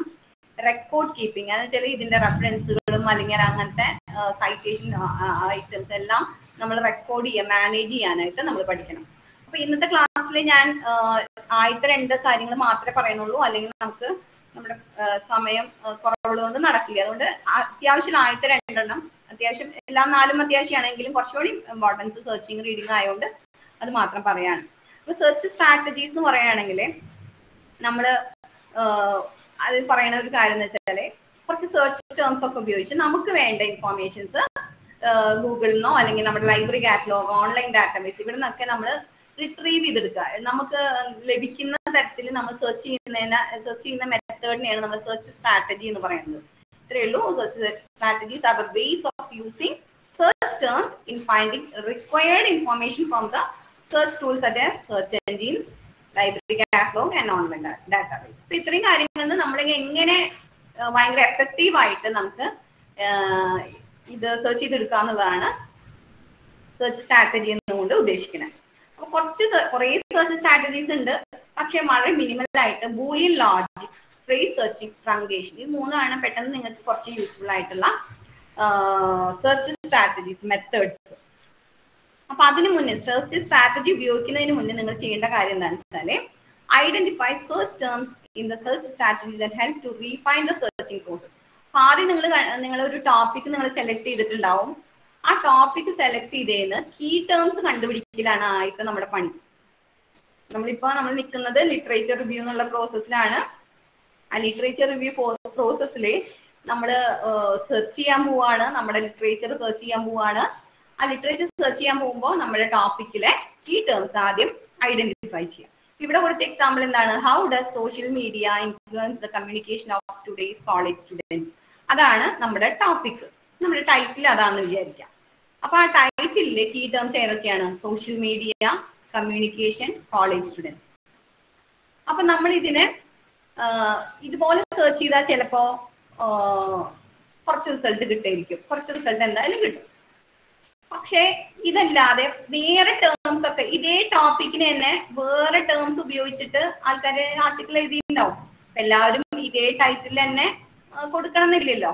അപ്പൊ നമ്മൾ ചെയ്യേണ്ട കാര്യം നമുക്ക് ഈ ടോപ്പിക് വരുന്ന എല്ലാതും കിട്ടണം. അതായത് ഇത് തീമായിട്ട് വരുന്ന എല്ലാ ആർട്ടിക്കിൾസും നമ്മൾ റിട്രീവ് ചെയ്യണം എന്നാണ് നമ്മുടെ എയിം. അപ്പൊ നമ്മൾ എന്ത് ചെയ്യണം? ഇതിന്റെ കീ ടേംസ് കണ്ടെത്തി social media, communication, college students. ഇനി നമുക്ക് അതിന്റെ സിനോണിംസ്, എന്താണ് സിനോണിംസ് എന്നുള്ളത് കണ്ടെത്തുക. സോഷ്യൽ മീഡിയ ആണെങ്കിൽ ഓൺലൈൻ സോഷ്യൽ നെറ്റ്വർക്ക്സ്, അങ്ങനെ ഒരു സോഷ്യൽ നെറ്റ്വർക്ക് എന്നുള്ള ഒരു ഓൺലൈൻ സോഷ്യൽ നെറ്റ്വർക്ക് എന്നുള്ള ഒരു ടേം വേണമെങ്കിൽ ഉപയോഗിക്കാം. ഇതിപ്പോ ഒരു സിനോണിമേ നമ്മൾ കണ്ടെത്തിയിട്ടുള്ളൂ. നിങ്ങൾക്ക് ഇഷ്ടംപോലെ നിങ്ങളുടെ ടോപ്പിക്കിനായിട്ടുള്ള നമുക്കിപ്പോ നല്ല മെത്തേഡ്സ് ഉണ്ട്. ഗൂഗിളിൽ തന്നെ സിനോണിംസ് അടിച്ചു കഴിഞ്ഞാൽ ഇഷ്ടം പോലെ ഗൂഗിള് സിനോണിംസ് കാണിച്ചു. അപ്പൊ ആദ്യം ഈ കീ ടേംസ് കണ്ടെത്താം, കീ ടേംസിന്റെ സിനോണിംസ് കണ്ടെത്താം. കമ്മ്യൂണിക്കേഷന്റെ ആണെങ്കിൽ ഇൻഫോർമേഷൻ ഷെയറിങ്, പിന്നെ കോളേജ് സ്റ്റുഡൻസിന് പകരം യൂണിവേഴ്സിറ്റി സ്റ്റുഡൻസ്. ഇപ്പൊ നമുക്ക് കോളേജ് സ്റ്റുഡൻസ് നമ്മൾ വെച്ചു, കോളേജ് സ്റ്റുഡൻസിനെ കോളേജിൽ പഠിക്കുന്ന അതേ കാറ്റഗറി കുട്ടികളും യൂണിവേഴ്സിറ്റിയിൽ പഠിക്കുന്നുണ്ട്. അപ്പൊ യൂണിവേഴ്സിറ്റി സ്റ്റുഡൻസ് ചിലപ്പോ ഫോറിൻ ആൾക്കാരൊക്കെ വേറെ ടേംസ് ആവും ഉപയോഗിച്ചിട്ടുണ്ടാവുക, യൂണിവേഴ്സിറ്റിക്ക് പകരം സ്കൂൾ എന്നൊക്കെ, അവരുടെ സ്കൂൾ ഓഫ് സോഷ്യൽ സയൻസ് അങ്ങനെയൊക്കെയാണ് യൂണിവേഴ്സിറ്റി ടേംസ് ഡിപ്പാർട്ട്മെന്റിന് പകരം. അപ്പൊ അങ്ങനെ പല ടേംസും ഇതിനെ സിനോണിം ടേംസ് നമ്മൾ കണ്ടെത്തുക എന്നുള്ളതാണ് നെക്സ്റ്റ് പ്രോസസ്. അതിനുശേഷം പിന്നെയും കുറച്ചുകൂടി അതിനെ നേരോ ചെയ്യാം. അതായത് ഹൗ ഡസ് നമ്മൾക്കറിയാം കുറച്ചുകൂടി നേരോ ഡൗൺ ചെയ്യുമ്പോൾ ഈ സോഷ്യൽ നെറ്റ്വർക്കിന്റെ പേരുകൾ വെച്ച്, ചിലപ്പോൾ പേരുകൾ വെച്ചിട്ടായിരിക്കും. How Facebook influence the communication pattern, how blogs influence the communication pattern, how WhatsApp, how Twitter, അങ്ങനെ പറഞ്ഞ് ഓരോന്നിനെയും നമുക്ക് നേരോ ഡൗൺ ചെയ്യാം. ഇനി ബ്രോഡൻ ചെയ്യുകയാണെങ്കിലോ ഹൗ ഇന്റർനെറ്റ് എന്ന് പറയുമ്പോൾ കുറച്ച് ബ്രോഡർ ടേമാണ്, ഇതെല്ലാം പെട്ടു അതില്.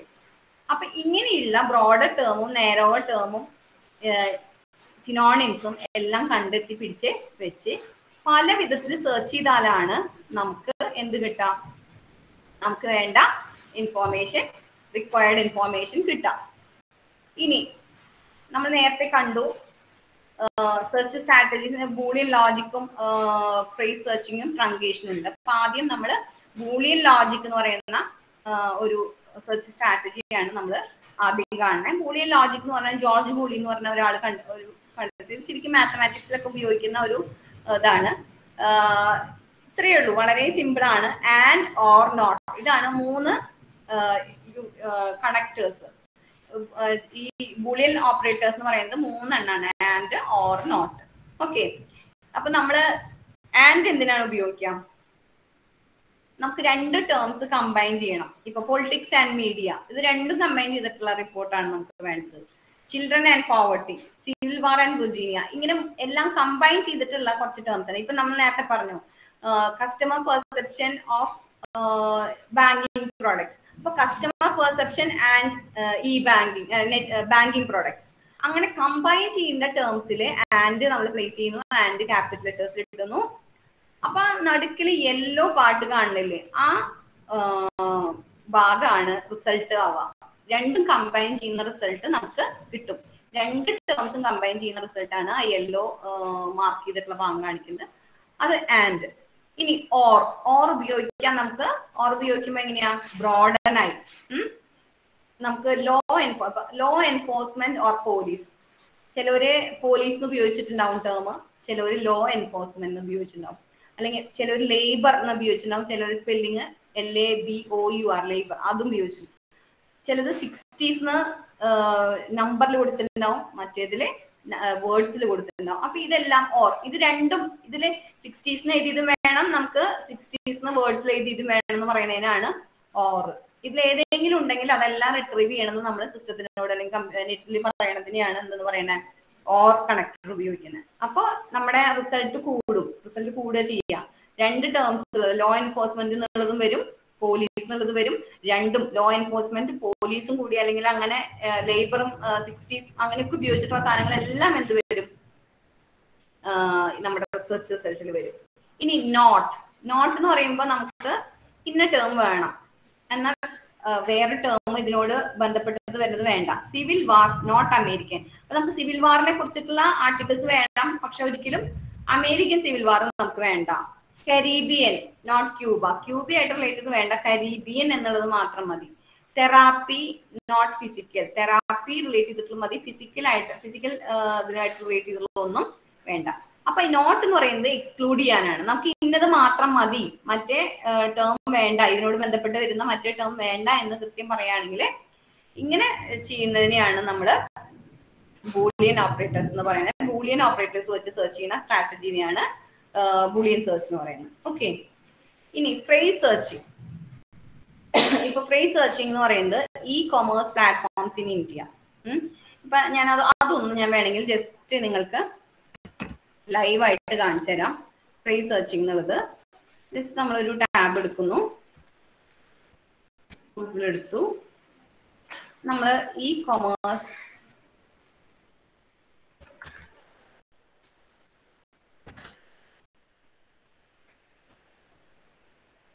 പ്ലാറ്റ്ഫോംസ്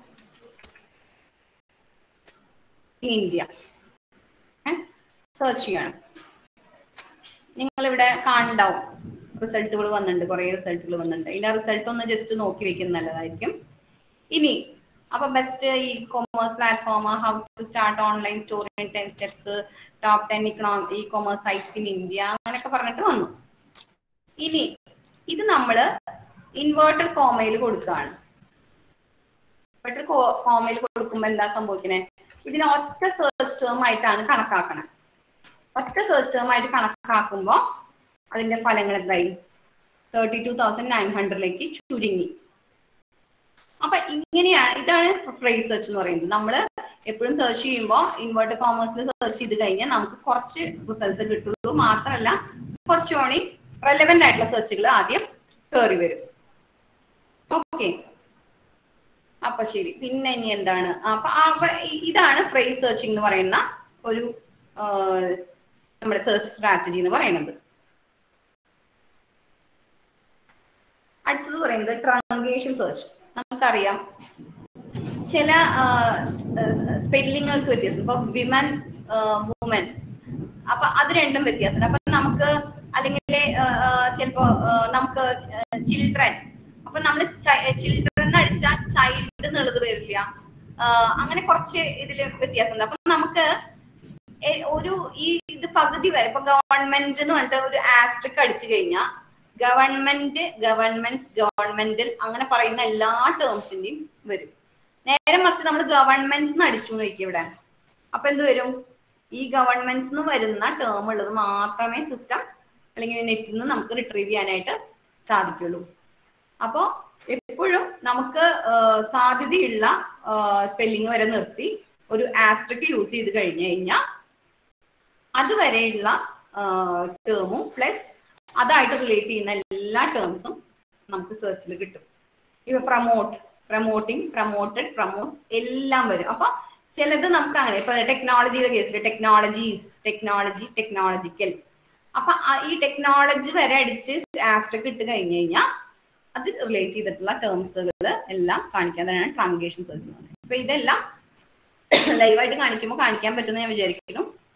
ഓക്കെ, അപ്പൊ ഇതൊക്കെയാണ് സെർച്ച് സ്ട്രാറ്റജീസ്. നമ്മൾ പറഞ്ഞത് Boolean logic, phrase searching, truncation, ഇതെല്ലാം നിങ്ങൾ ഇതെല്ലാം ഉപയോഗിച്ച് സെർച്ച് ചെയ്യുമ്പോൾ കുറച്ചുകൂടി നിങ്ങളുടെ സെർച്ച് റിസൾട്ട് എന്തായി വരും? ഇഫക്റ്റീവ് ആയിട്ട് റിട്രീവ് ചെയ്യാൻ കുറച്ചുകൂടി എളുപ്പമുണ്ടാവും. ഓക്കെ, ഇനി റീഡിങ്ങിന്റെ സ്ട്രാറ്റജീസ് ഉണ്ട്. ഞാൻ നേരത്തെ പറഞ്ഞു, റീഡ് ചെയ്യുമ്പോൾ നമ്മൾ മുഴുവൻ വായിക്കാനും നമുക്ക് ചിലപ്പോൾ പറ്റില്ല. അപ്പൊ അതിന്റെ 3 സ്ട്രാറ്റജീസ് ഉണ്ട്: സ്കിം, സ്കാൻ, സ്റ്റഡി, റീഡ്. അങ്ങനെ 3 സ്ട്രാറ്റജീസ് ആണ്. സ്കിം എന്ന് പറയുന്നത് എന്താണ്? Judge rapidly the material is worth reading. Just ഇങ്ങനെ നമ്മൾ നോക്കി പോവാ, ഇത് നമ്മുടെ ടോപ്പിക്കിനോട് ബന്ധപ്പെട്ടിട്ടുള്ള ഒരു ആർട്ടിക്കിൾ ആണോ എന്ന് സ്കിം ചെയ്ത് പോവാം. അപ്പൊ നമ്മുടെ ടോപ്പിക്കിനോട് ബന്ധപ്പെട്ടിട്ടുള്ളതാണെങ്കിൽ നമ്മൾ അവിടെ സേവ് ചെയ്തിടുക, അല്ലാത്ത സ്കിപ്പ് ചെയ്യാം. ഇനി അടുത്തത് സ്കാൻ എന്ന് പറയുന്നത്. നമ്മൾ ഒരു പ്രത്യേക ഫാക്ട്സിന് വേണ്ടിയിട്ട്, ഇപ്പൊ നമ്മൾ ഈ വർഷം എന്താ പറയുക, കോവിഡ് കുറെ കാലം കഴിഞ്ഞ് ചരിത്രമാകുമ്പോൾ നമ്മൾ കോവിഡ് വന്ന വർഷം ഏതാണെന്ന് സ്റ്റുഡൻസ് സെർച്ച് ചെയ്യാൻ സാധിക്കും. അങ്ങനെ എപ്പോഴും സ്പെസിഫിക് ആയിട്ട് ഫാക്ട്സ് സെർച്ച് ചെയ്യുന്നത് തന്നെയാണ് നമ്മൾ സ്കാൻ എന്ന് പറയുക. അതിനു വേണ്ടി മാത്രമാണ് നമ്മൾ സെർച്ച് ചെയ്യുന്നത്. ഇനി സ്റ്റഡി, റീഡ് എന്ന് പറഞ്ഞിട്ട് അടുത്തൊരു സ്ട്രാറ്റജി. ഇത്രയേ ഉള്ളൂ. നമ്മൾ വായിക്കുന്ന കാര്യങ്ങൾ അത് മനസ്സിലാക്കി അതിനോടുകൂടി നോട്ട്സും റെഫറൻസ് ഒക്കെ എടുത്തു പോകുന്ന സ്ട്രാറ്റജി ഓഫ് റീഡിങ്ങിനെയാണ് സ്റ്റഡി, റീഡ് എന്ന് പറയുന്നത്. അപ്പോൾ സ്കിം ആദ്യം നമ്മൾ ഈ പ്രൊജക്ട് തുടങ്ങുമ്പോൾ ടോപ്പിക് സെലക്ട് ചെയ്യുമ്പോൾ നമുക്ക് സ്കിമ്മാണ് വേണ്ടത്. എന്താണ്? നമ്മൾ കുറേ ആർട്ടിക്കിൾസ് നോക്കുന്നു, അതിൽ ആവശ്യമുള്ളത് മാത്രം നമ്മൾ ചെയ്യുന്നു, ബാക്കിയെല്ലാം സ്കിപ്പ് ചെയ്യുന്നു. സ്കാൻ എന്ന് പറയുമ്പോൾ ചില ആർട്ടിക്കിൾസ് നമ്മൾ ടീച്ചേഴ്സ് ചിലപ്പോൾ നിങ്ങളുടെ ഗൈഡ് പറയും, ഇതിനെ പറ്റിയിട്ടൊരു ആർട്ടിക്കിൾ ഇന്ന ജേണലിൽ വന്നിട്ടുണ്ട്, അതൊന്ന് നോക്കൂ എന്ന് പറഞ്ഞാൽ സ്കാൻ ആണ്. എന്ത്? നമ്മൾ ജസ്റ്റ് ആ ജേണലിൽ പോകുന്നു, ജേണലിലെ വോളിയം നോക്കുന്നു, ഏത് ഇഷ്യൂ ആണെന്ന് നോക്കുന്നു, അത് കണ്ടെത്തുന്നു. അതിനെയാണ് നമ്മൾ സ്കാൻ എന്ന് പറയുന്നത്. ഈ സ്റ്റഡി, റീഡ് നമ്മൾ നമുക്ക് വേണ്ട ലിറ്ററേച്ചർ റിവ്യൂവിന് വേണ്ട എല്ലാ ആർട്ടിക്കിൾസും നമ്മൾ കളക്ട് ചെയ്തു, അത് നമ്മൾ കൃത്യമായിട്ട് 1 by 1 ഫുള്ള് വായിക്കണം. ഫുള്ള് വായിക്കണം എന്ന് പറഞ്ഞു കഴിഞ്ഞാൽ അതിന്റെ എന്തൊക്കെയാണ് അവർ ചെയ്തിരിക്കുന്നത്, എങ്ങനെയൊക്കെയാണ് അവർ ഈ സ്റ്റഡി കണ്ടക്ട് ചെയ്തിരിക്കുന്നത് എന്നുള്ളത് മനസ്സിലാക്കിക്കൊണ്ട് വായിക്കുക എന്നുള്ളതാണ് സ്റ്റഡി റീഡ് എന്നുള്ള മൂന്നാമത്തെ. അപ്പൊ ഇത് ഈ മൂന്നും നമുക്ക് വേണം, പക്ഷെ അത് ഓരോ കോണ്ടെക്സ്റ്റ് അനുസരിച്ച് നിങ്ങൾ മാറ്റി. അപ്പൊ ഒരിക്കലും ആദ്യം തൊട്ട് തന്നെ പ്രൊജക്ട് തുടങ്ങുമ്പോൾ എല്ലാം ഇന്ന് വായിക്കാനുള്ള സമയം നമുക്ക് ഉണ്ടാവില്ല. അത് അങ്ങനെ ചെയ്യും വരരുത്. നമുക്ക് നോക്കി പോകുമ്പോൾ നമുക്ക് ശരിക്കും ആർട്ടിക്കിളിന്റെ ആബ്സ്ട്രാക്ട് ഒക്കെ നോക്കി കഴിഞ്ഞാൽ കൃത്യമായിട്ട് ആബ്സ്ട്രാക്ട് എന്ന് പറയുന്ന നമ്മുടെ ആർട്ടിക്കിളിന്റെ മുന്നിലൊക്കെ കാണുന്ന ആബ്സ്ട്രാക്ട് എന്ന് പറയുന്ന സമ്മറി നോക്കി കഴിഞ്ഞാൽ തന്നെ അറിയാം നമ്മുടെ ആർട്ടിക്കിള് നമ്മുടെ ടോപ്പിക്കായിട്ട് റിലേറ്റ് ചെയ്തിട്ടുണ്ടോ ഇല്ലെന്ന്. അപ്പൊ അങ്ങനെ സ്കിം ചെയ്ത് പോവുക. സ്പെസിഫിക് ആർട്ടിക്കിൾ ഉണ്ടെങ്കിൽ അതിനെ സ്കാൻ ചെയ്യാന്ന് ഉദ്ദേശിച്ചാൽ ആ ആർട്ടിക്കിൾ മാത്രം കണ്ടെത്തുക, അതിനുശേഷം അത് കൃത്യമായി വായിച്ച് മനസ്സിലാക്കുക.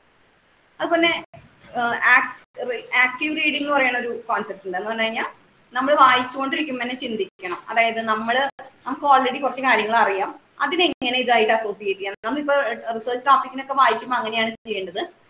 കൃത്യമായിട്ട് നമുക്കറിയുന്ന കാര്യങ്ങൾ എന്തായിരുന്നു, ഇതിൽ എന്താണ് പറയുന്നത്, അതിനെ കണക്ട് ചെയ്യാനും അത് ഇനി ഇതിൽ നിന്ന് പുതിയ എങ്ങനെ കോൺസെപ്റ്റ് ഉണ്ടാക്കാം എന്നുള്ളതും മനസ്സിലാക്കാം. അതുപോലെ തന്നെ പ്രധാനമായിട്ടാണ് നമ്മൾ വായിക്കുന്ന എല്ലാ കാര്യങ്ങളും നമ്മൾ ആക്സെപ്റ്റ് ചെയ്യണമെന്ന് ഒരിക്കലും ഒരു നിർബന്ധമില്ല. നമുക്ക് റിജക്ട് ചെയ്യാനുള്ള ഓപ്ഷൻസ് ഉണ്ട്. ഒരിക്കലും നമ്മൾ നമുക്ക് നമ്മുടെ നെറ്റിൽ കിട്ടുന്നതും നമ്മൾക്ക് നമ്മുടെ കയ്യിൽ കിട്ടുന്നതായ പുസ്തകങ്ങളിലും എല്ലാത്തിലും കറക്റ്റ് ഇൻഫോർമേഷൻ ആണ് നമ്മൾ ഒരിക്കലും പറയുന്നില്ല. ഇപ്പോഴത്തെ കാലഘട്ടത്തിലാണെങ്കിൽ നമുക്കറിയാം, നമുക്ക് കിട്ടുന്ന ഓരോ കാര്യത്തിന്റെയും ഒതന്റിസിറ്റി നമ്മൾ ചെക്ക് ചെയ്യേണ്ട അത്യാവശ്യ കാലഘട്ടത്തിലാണ് നമ്മൾ ജീവിക്കുന്നത്, അല്ലെ? പല വാട്സാപ്പ് സന്ദേശങ്ങളും അല്ലെങ്കിൽ പല വീഡിയോസും, ഈവൻ കുറെ വീഡിയോസ് ഒക്കെ ഫേക്ക് വീഡിയോസും അങ്ങനെയൊക്കെ ഇറങ്ങുന്ന കാലഘട്ടമാണ്. അതേപോലെ തന്നെ നമുക്ക് കിട്ടുന്ന ആർട്ടിക്കിൾസും പ്രെഡേറ്ററി ആർട്ടിക്കിൾസ് ഉണ്ട്. നമുക്ക് ഇപ്പൊ വളരെ ഈസി ആയിട്ട് കോപ്പി പേസ്റ്റ് അടിച്ച് മറ്റുള്ളവരുടെ എന്താ പറയാ കട്ട് ആൻഡ് പേസ്റ്റ് ചെയ്ത് ഇറക്കുന്ന ഇഷ്ടംപോലെ ആർട്ടിക്കിൾസ് അവൈലബിൾ ആയിട്ടുള്ള ഇന്റർനെറ്റിലെ ഫ്രീ ആയിട്ട് അവൈലബിൾ ആയിട്ടുള്ള കാലഘട്ടത്തിലാണ് നമ്മൾ ജീവിക്കുന്നത്. അപ്പോൾ നമ്മൾ വായിക്കുന്ന സമയത്ത് ഇതാണ് സത്യം എന്ന് വിചാരിക്കുന്നത്. സിമിലർ ആയിട്ടുള്ള കുറെ ആർട്ടിക്കിൾസ്, ഒതന്റിക് ആയിട്ടുള്ള കുറെ സോഴ്സസ് നോക്കി അതെല്ലാം കമ്പയർ ചെയ്തിട്ട് അതിലെ റിലയബിലിറ്റി എന്താണ്, അതിന്റെ ട്രൂത്ത് എന്താണ് ജഡ്ജ് ചെയ്യാൻ നമുക്ക് പറ്റണം. അങ്ങനെ ജഡ്ജ് ചെയ്യാൻ പറ്റണമെങ്കിൽ എന്ത് ചെയ്യണം? നമ്മൾ ഇത്രയും വായിച്ചേ പറ്റൂ. Evaluate the usefulness of information. നമ്മുടെ ഈ സ്റ്റഡിക്ക് വേണ്ടിയിട്ടോ അല്ലെങ്കിൽ നമുക്ക് എന്താണ് അതുകൊണ്ട് യൂസ്ഫുൾനെസ് എന്നുള്ളത് ചെക്ക് ചെയ്യാൻ പറ്റാം. അപ്പൊ നമ്മൾ ഒന്നില്ലെങ്കിൽ ആ ഐഡിയനെ ആക്സെപ്റ്റ് ചെയ്യാം, അല്ലെങ്കിൽ നമുക്ക് റിജക്ട് ചെയ്യാം. അപ്പൊ റിജക്ട് ചെയ്യുകയാണെങ്കിൽ നമുക്ക് കൃത്യമായിട്ട് ഇത് പോയിന്റ് ഔട്ട് ചെയ്യാം. ഇങ്ങനെ ഒരു തെറ്റായ സ്റ്റഡി വന്നിട്ടുണ്ടെന്ന് പോലും നമ്മുടെ പ്രൊജക്റ്റിൽ വേണമെങ്കിൽ നമുക്ക് ചൂണ്ടിക്കാണിക്കാവുന്നതാണ്. അടുത്തത് preparation of the synopsis or research design. ഞാൻ നേരത്തെ പറഞ്ഞു, ഇത് നമുക്ക് ഒരു റിസർച്ച് ഡിസൈൻ എന്ന് പറയുന്നത് ഒരു ബ്ലൂ പ്രിന്റ് ആണ്. നമ്മുടെ റിസർച്ച് എങ്ങനെ സ്റ്റാർട്ട് ചെയ്യണം, എങ്ങനെ ഏത് വഴിക്കൊക്കെ പോകണമെന്ന് നമ്മൾ ഉണ്ടാക്കുന്ന ഒരു പ്ലാനിനെയാണ് എന്ത് പറയുന്നത്, റിസർച്ച് ഡിസൈൻ എന്ന് പറയുന്നത്. അത് നോർമലി പ്രൊജക്ട് തുടങ്ങുമ്പോൾ നിങ്ങളുടെ അടുത്ത് ഇതൊരു ചാപ്റ്റർ ആക്കി വെക്കാൻ പറയും. ഇത് നമ്മുടെ ഫൈനൽ പ്രൊജക്ടിന്റെ ഒരു ചാപ്റ്റർ, ഫസ്റ്റ് ചാപ്റ്ററും കൂടിയാണ്. ഈ സിനോപ്സിസ് എഴുതി കഴിഞ്ഞാൽ ഫസ്റ്റ് ചാപ്റ്റർ ആയെന്നാണ്. ഫസ്റ്റ് ചാപ്റ്റർ നമ്മൾ കംപ്ലീറ്റ് ആവും. അപ്പോൾ ഇൻട്രൊഡക്ഷൻ ഓഫ് ദ ടോപ്പിക്, നമ്മൾ ആദ്യത്തെ സിനോപ്സിസിൽ വേണ്ടത് ഇൻട്രൊഡക്ഷൻ ആണ്. ടോപ്പിക്കിന്റെ നമ്മൾ ചെയ്യാൻ പോകുന്ന ടോപ്പിക്കിന്റെ ഇൻട്രൊഡക്ഷൻ എന്ന് പറയുമ്പോൾ എന്താണ് ഇപ്പോഴത്തെ ആ ഒരു അതിന്റെ സ്റ്റേറ്റ് എന്താണെന്നുള്ളത് കൃത്യമായിട്ട് 1-2 പാരഗ്രാഫിൽ നമ്മൾ സ്റ്റേറ്റ് ചെയ്യുന്നതാണ് ഇൻട്രൊഡക്ഷൻ. അതുപോലെ സിഗ്നിഫിക്കൻസ് ഓഫ് ദ സ്റ്റഡി.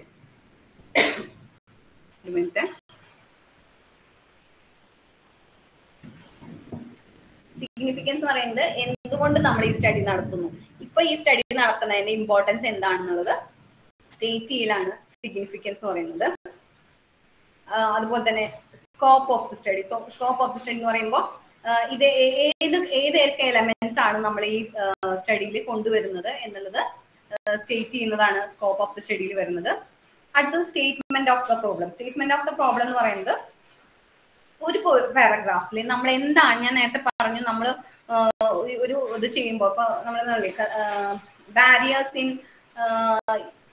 എന്താണ് നമ്മൾ ടോപ്പിക് പറഞ്ഞ barriers in using net banking എന്നുള്ള ഒരു ടോപ്പിക് ആണെങ്കിൽ എന്തുകൊണ്ടാണ് നമ്മൾ ആ പ്രോബ്ലം എന്താണെന്നുള്ളത് ഒരു പാരഗ്രാഫിൽ സ്റ്റേറ്റ് ചെയ്യണം. അതായത് ഇങ്ങനെ ആൾക്കാർ ഉപയോഗിക്കാത്ത നെറ്റ് ബാങ്കിങ് ഉപയോഗിക്കാത്തതിന് ഇന്ന റീസൺസ് ഉണ്ട്, അപ്പൊ ആൾക്കാർ ഉപയോഗിക്കുന്നില്ല.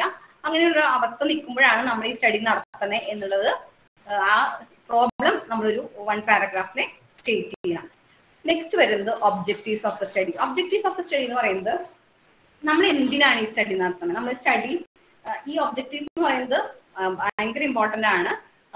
നമ്മൾ ഈ ഒബ്ജക്റ്റീവ്സ് സ്റ്റേറ്റ് ചെയ്യുമ്പോൾ തന്നെ അത് നമ്മുടെ ഒരു പില്ലർ ഇടുന്ന പോലെയാണ്. നമ്മളിപ്പോൾ വീട് പണിയുന്ന സമയത്ത് പില്ലർ ഇടുന്ന പോലെയാണ് ഒബ്ജക്റ്റീവ്സ് സ്റ്റേറ്റ് ചെയ്യുക. ഈ ഒബ്ജക്റ്റീവിനെ ബേസ് ചെയ്തിട്ടാണ് നമ്മുടെ എല്ലാ കാര്യങ്ങളും, നമ്മുടെ റിസർച്ച് മൊത്തം മൂവ് ചെയ്യണത്. അപ്പൊ നമ്മൾ ഈ സ്റ്റഡിയിലൂടെ കണ്ടെത്താൻ വിചാരിക്കുന്ന കാര്യങ്ങളാണ് ഒബ്ജക്റ്റീവ്സിന്റെ രൂപത്തിൽ നമ്മൾ സ്റ്റേറ്റ് ചെയ്യണം. അപ്പൊ ഇപ്പൊ നമ്മൾ നേരത്തെ പറഞ്ഞു ഓൺലൈൻ ബൈയിങ് ബിഹേവിയർ ഓഫ് എന്താണ് P G students of a colleges in Thrissur districts. അപ്പോൾ നമ്മൾ അതിനെ നമ്മൾ ഒബ്ജക്റ്റീവ്സ് എഴുതുമ്പോൾ to identify the sites used by PG students, അതായിരിക്കാം ഒന്നാമത്തെ ഒബ്ജക്റ്റീവ്. അതാവണമെന്നില്ല, ഞാൻ ഒരു എക്സാമ്പിൾ പറഞ്ഞു. അതുപോലെ അങ്ങനത്തെ കൃത്യമായിട്ട് നമ്മൾ എന്താണ് ഈ സ്റ്റഡിയിലൂടെ കണ്ടെത്താനായിട്ട് ഉദ്ദേശിക്കുന്നത് എന്നുള്ളത് കൃത്യമായിട്ട് ഒബ്ജക്റ്റീവ്സിന്റെ രൂപത്തിൽ 1, 2, 3 എണ്ണൊക്കെ മതിയാവായിരിക്കും. അത് നിങ്ങളുടെ ഗൈഡിനെ ഒന്ന് കൺസൾട്ട് ചെയ്തിട്ട് തീരുമാനിക്കാം. ഒബ്ജക്റ്റീവ്സിനെ ബേസ് ചെയ്തിട്ടാണ് നമ്മൾ എന്ത് ചെയ്യുന്നത്. ഇപ്പൊ ഒരു പ്രൈമറി സ്റ്റഡി ആണെങ്കിൽ അതിലെ ക്വസ്റ്റ്യനെയറിന്റെ ഓരോ ക്വസ്റ്റ്യൻസും നമ്മൾ ഫോം ചെയ്യണത് എന്തിന്റെ ബേസിലാണ്? ഒബ്ജക്റ്റീവ്സിനാണ്.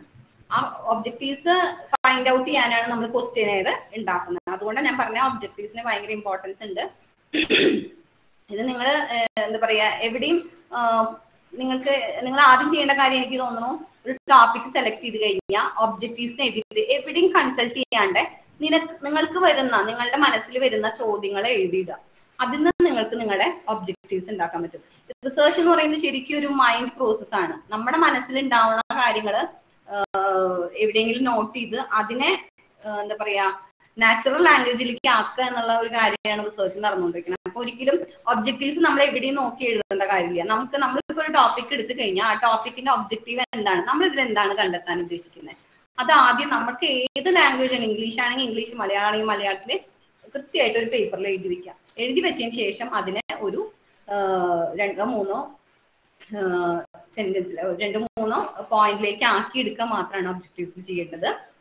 അതുപോലെ വേരിയബിൾസ് എന്ന് പറയുന്നത് ഇതാണ്. നമ്മൾ സ്റ്റഡി ചെയ്യുമ്പോൾ നമുക്ക് കാറ്റഗറൈസ് ചെയ്യാനായിട്ട് കുറെ വേരിയബിൾസ് വേണം. ഇതെല്ലാം നിങ്ങൾ റിസർച്ച് മെത്തഡോളജിയിൽ പഠിക്കും. അപ്പൊ അതുകൊണ്ട് ഞാൻ വല്ലാണ്ട് ഇതിനെ കുറിച്ച് പറയുന്നില്ല. ഇതൊക്കെ നിങ്ങളുടെ ക്ലാസ്സിലെ ടീച്ചേഴ്സ് പറയുന്നതാണ്. അപ്പൊ വേരിയബിൾസ് എന്ന് പറഞ്ഞു കഴിഞ്ഞാൽ ഇപ്പോൾ ഏജ് കാറ്റഗറി നമുക്ക് ചെയ്യാം, അല്ലെങ്കിൽ സെക്സ് മെയിൽ ഫീമെയിൽ എന്നുള്ള കാറ്റഗറി, UG PG അങ്ങനെ.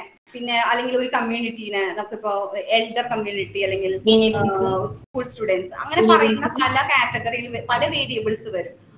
ജെൻഡർ അതൊക്കെ ഒരു വേരിയബിൾ ആണ്. ഈ ജെൻഡറിന്റെ വേരിയബിളിലാണ് നമ്മൾ മെയിൽ ഫീമെയിൽ ഒക്കെ തെറ്റുന്നത്. അങ്ങനെ ഒരു സ്റ്റഡീനെ ബേസ് ചെയ്യുന്ന കുറെ വേരിയബിൾസ് ഉണ്ടാവും. അത് എന്താണ് ഉപയോഗിക്കുന്നത് നമ്മൾ കൃത്യമായിട്ട് പറയണം. അതുപോലെ തന്നെ ഹൈപ്പോത്തിസിസ് എന്ന് പറഞ്ഞു കഴിഞ്ഞാൽ ഇപ്പൊ നിങ്ങൾക്ക് അറിയാം, നിങ്ങൾ സ്റ്റഡി നടത്തുന്നതിന് മുന്നേ തന്നെ നിങ്ങൾക്ക് ഒരു ധാരണ ഉണ്ടാവും. ഇപ്പൊ നമ്മൾ online buying behaviour of PG students of Saint Aloysius കോളേജിൽ എടുത്താണെന്ന് വിചാരിക്കാം. സെന്റ് അലോഷ്യസ് കോളേജിലെ സ്റ്റുഡൻസ് എല്ലാം ഒരു majority students depend upon online sites for buying their products. അതാണ് നിങ്ങളുടെ മൈൻഡിൽ നിങ്ങൾ പഠിച്ചോടത്തോളം, നിങ്ങൾ പരിചയപ്പെടുത്തോടത്തോളം, നിങ്ങൾ ഈ മൊത്തം ലിറ്ററേച്ചർ വായിച്ചപ്പോൾ നിങ്ങൾക്ക് തോന്നിയിട്ടുള്ള ഒരു കാര്യം എന്ന് പറഞ്ഞു കഴിഞ്ഞാൽ ഇവരെല്ലാം മെജോറിറ്റി ഇങ്ങനെയാണെന്നുള്ളത് ഹൈപ്പോത്തിസിസ്. നമ്മൾ ഈ മൊത്തം ഇതിന് എന്താ പറയുക വായനയിലൂടെയും അല്ലെങ്കിൽ നമ്മൾ അതിനെക്കുറിച്ചൊരു പ്രീവിയസ് ഒരു നോളജിലൂടെയും നമ്മൾ മനസ്സിലാക്കിയ കാര്യങ്ങൾ ഒബ്ജക്റ്റീവിനെ ബേസ് ചെയ്തിട്ട് അതിന്റെ ഹൈപ്പോത്തിസിസ് സ്റ്റേറ്റ്മെന്റിനെയാണ് ഹൈപ്പോത്തിസിസ് എന്ന് പറയുന്നത്. ഈ ഹൈപ്പോത്തിസിസ് നമ്മുടെ റിസർച്ചിന്റെ എൻഡിൽ നമ്മൾ ടെസ്റ്റ് ചെയ്യും. നമ്മൾ പറഞ്ഞ കാര്യം ചിലപ്പോൾ തെറ്റാവാം, ശരിയാവാം. അതാണ് നമ്മൾ എൻഡിൽ കണ്ടെത്തുന്നത്, റിസർച്ചിലെ എൻഡിൽ കണ്ടെത്തുന്നത്. ഇപ്പൊ നമ്മൾ വിചാരിക്കുകയാണ് നമ്മുടെ സെന്റ് അലോഷ്യസ് കോളേജിലെ എല്ലാ വിദ്യാർത്ഥികളും അല്ലെങ്കിൽ majority of students are depending on online sites to buy their daily products എന്ന് നമ്മൾ കണ്ടെത്തി. പക്ഷെ റിസർച്ചിന്റെ സ്റ്റഡി കഴിയുമ്പോഴായിരിക്കും നമുക്ക് മനസ്സിലാവണേ ഒരു 25% സ്റ്റുഡൻസ് മാത്രമാണ് എന്ത് ചെയ്യുന്നത്, ഓൺലൈൻ വഴി സാധനങ്ങൾ വാങ്ങിക്കണം. ബാക്കി എല്ലാവരും കടയിൽ പോയിട്ടാണ് സാധനങ്ങൾ വാങ്ങിക്കുന്നത്. അപ്പൊ നമുക്ക് മനസ്സിലായി നമ്മുടെ ഇവിടുത്തെ കുട്ടികൾക്ക് എന്തില്ല, ഓൺലൈൻ വാങ്ങിക്കാൻ എന്തോ ഒരു ബാരിയർ ഉണ്ട്. അതെന്താന്ന് നമ്മൾ ഇതിന്റെ ട്രബിൾസ് നമ്മുടെ ക്വസ്റ്റ്യനെയറിൽ ചോദിച്ചു വെച്ചിട്ടുണ്ടെങ്കിൽ നമുക്ക് ഫർദർ ഒരു സ്റ്റഡിക്ക് അല്ലെങ്കിൽ അവർക്ക് എന്തെങ്കിലും അവയർനെസ് ക്ലാസ് കൊടുക്കണം. ഇതൊക്കെ ആയിരിക്കണം നമ്മുടെ സജഷൻസ്. അപ്പൊ ഇതൊക്കെയാണ് ഹൈപ്പോത്തിസിസ്. നമ്മുടെ ഒബ്ജക്റ്റീവ്സിനെ ബേസ് ചെയ്ത് നമ്മൾ സ്റ്റേറ്റ് ചെയ്യുന്ന കുറച്ച് കാര്യങ്ങൾ. അതുപോലെ തന്നെ റിസർച്ച് മെത്തഡോളജി, എന്ത് ഡാറ്റ ഡാറ്റയാണ്, എന്ത് ടൈപ്പ് ഓഫ് ഡാറ്റയാണ്, നമ്മളിപ്പോൾ നേരത്തെ പറഞ്ഞ പ്രൈമറി ഡാറ്റയാണോ സെക്കൻഡറി ഡാറ്റയാണോ നമ്മൾ ഉപയോഗിക്കണേ. അതുപോലെ തന്നെ സാമ്പിളിംഗ് ഡിസൈൻ, എന്ത് തരം സാമ്പിളിംഗ് ആണ് നമ്മൾ ഉപയോഗിക്കുന്നത്, tools for collecting data, questionnaire ആണോ അല്ലെങ്കിൽ സർവേ ആണോ, അങ്ങനെയുള്ള ടൂൾസ് ആണ്, ഇന്റർവ്യൂ ആണോ, ഇങ്ങനെയുള്ള ടൂൾസ് ഏതാണ് നമ്മൾ ഉപയോഗിക്കുന്നത്. പീരീഡ് ഓഫ് സ്റ്റഡി, നമ്മൾ നടത്തുന്ന പീരീഡ് ഏതാണ്. പിന്നെ ചാപ്റ്റർ സ്കീം, എങ്ങനെയാണ് നമ്മൾ ചാപ്റ്റേഴ്സ് അറേഞ്ച് ചെയ്യുന്നത് എന്നുള്ളതൊക്കെയാണ് സിനോപ്സിസിൽ വരേണ്ട സിനോപ്സിസിൽ ഇൻക്ലൂഡ് ചെയ്യുന്ന കാര്യങ്ങൾ. അപ്പോൾ ഇത് ഇത്രയായി കഴിഞ്ഞാൽ നിങ്ങളുടെ പ്രൊജക്ട് പ്രപ്പോസൽ റെഡിയായി. പ്രൊജക്ട് പ്രപ്പോസൽ റെഡി ആയി കഴിഞ്ഞാൽ പിന്നെ നമുക്ക് 1 by 1 കാര്യങ്ങൾ നീക്കാം. അതായത് നമ്മൾ ഇത് കഴിഞ്ഞ് കഴിഞ്ഞാൽ നമുക്ക് നമ്മുടെ സ്റ്റഡി തീരുമാനമായി കഴിഞ്ഞാൽ നമുക്ക് എങ്ങനെയാണ് നമ്മൾ ഡാറ്റ കളക്ട് ചെയ്യണേ, എന്ത് സാമ്പിളിംഗ് ആ മെത്തേഡ് എല്ലാം നമ്മുടെ കയ്യിലുണ്ട്. പിന്നെ നമുക്ക് ക്വസ്റ്റ്യനെയർ പ്രിപ്പയർ ചെയ്യുക, ക്വസ്റ്റ്യനെയർ പ്രിപ്പയർ ചെയ്ത് കഴിഞ്ഞാൽ അത് കളക്ട് ചെയ്യുക, അനാലിസിസ് ചെയ്യുക. ഞാൻ നേരത്തെ പറഞ്ഞു, ഒരു മിനിറ്റ് മുകളിലേക്ക് നമുക്കൊന്ന് ജസ്റ്റ് പോവാം. റിസർച്ച് ഡിസൈൻ കഴിഞ്ഞ് കഴിഞ്ഞാൽ പിന്നെ നമുക്കുള്ള പ്രോസസ് എന്ന് പറയുന്നത് ഡാറ്റ കളക്ട് ചെയ്യണം. ഇപ്പൊ നമ്മൾ വിചാരിക്കുകയാണ് നമ്മൾ സെന്റ് അലോഷ്യസ് കോളേജിലെ online buying behaviour of PG students അല്ലെങ്കിൽ ഡിഗ്രി സ്റ്റുഡൻസ്, PG എന്ന് പറയുമ്പോൾ വളരെ കുറച്ചാവുള്ളൂ. അപ്പോൾ ഡിഗ്രി സ്റ്റുഡൻസ് ആണെന്ന് വെച്ചാൽ നമ്മൾ എന്ത് ചെയ്യും, ഒരു ക്വസ്റ്റ്യനെയർ കളക്ട് ചെയ്ത് ക്വസ്റ്റ്യനെയർ ഉണ്ടാക്കി ക്വസ്റ്റ്യനെയർ കളക്ട് ചെയ്ത് അതിലെ ഡാറ്റ കളക്ട് ചെയ്യും. അങ്ങനെ ഡാറ്റയ്ക്ക് കിട്ടിക്കഴിഞ്ഞാൽ നമുക്ക് എക്സൽ വെച്ചിട്ടോ അല്ലെങ്കിൽ മറ്റേതെങ്കിലും സ്റ്റാറ്റിസ്റ്റിക്കൽ ടൂൾ വെച്ചിട്ടോ നമ്മൾ ഡാറ്റ അനലൈസ് ചെയ്യുന്നു. ഡാറ്റ അനലൈസ് ചെയ്യുമ്പോൾ നമുക്ക് ഓരോ ടേബിളുകളും എല്ലാം ഫോം ചെയ്യാൻ പറ്റും. ഓരോ ടേബിളുകളും നിങ്ങളുടെ ഓരോ ഒബ്ജക്റ്റീവിനനുസരിച്ചിട്ടായിരിക്കും എന്ത് നിങ്ങളുടെ ക്വസ്റ്റ്യനെയറിലെ ഓരോ ക്വസ്റ്റ്യൻസും. ആ ക്വസ്റ്റ്യൻസിൽ നിങ്ങൾ കളക്ട് ചെയ്യുന്ന ഡാറ്റ വെച്ചിട്ട് നിങ്ങൾ അനലൈസ് ചെയ്യുമ്പോൾ നിങ്ങൾക്ക് ഇപ്പോൾ കിട്ടും. ആദ്യത്തെ ചോദ്യം ഇതാണെങ്കിൽ ഇപ്പോൾ എത്ര പേര് ഇപ്പോൾ നിങ്ങളുടെ ഗാർമെന്റ്സ് ഓൺലൈൻ വാങ്ങിക്കുന്നു എന്ന ഒരു ചോദ്യം ഉണ്ടെന്ന് വയ്ക്കാം. അപ്പൊ അതില് ഒരു 80% ആൾക്കാരും എന്ത് ചെയ്യുന്നു, ഓഫ്ലൈൻ ആണ്. 20% ആൾക്കാരാണ് എന്ത് ഓൺലൈൻ ചെയ്യണമെന്ന് വെച്ചാൽ അതിനെ നമ്മൾ അനാലിസിസ് ചെയ്ത് ഡിസ്കഷൻ രൂപത്തിലേക്ക് കൊടുന്ന് കൃത്യമായിട്ട് എഴുതി ഇത്രയും പെർസെൻറ്റേജ് ആണ് ഇന്ന കാര്യങ്ങൾ ഓൺലൈൻ ഉപയോഗിക്കുന്നത്, 20% ഇന്നതാണ് ഉപയോഗിക്കുന്നത്. പിന്നെ നിങ്ങളുടേതായ ഒരു എന്താ പറയാ ഒരു കോൺട്രിബ്യൂഷൻ, ഒരു ഡിസ്കഷൻ അവിടെ ചേർത്ത് അതിനെ അങ്ങനെ ഓരോ ടേബിളുകളായിട്ട് നമുക്ക് ചെയ്യേണ്ടി വരും.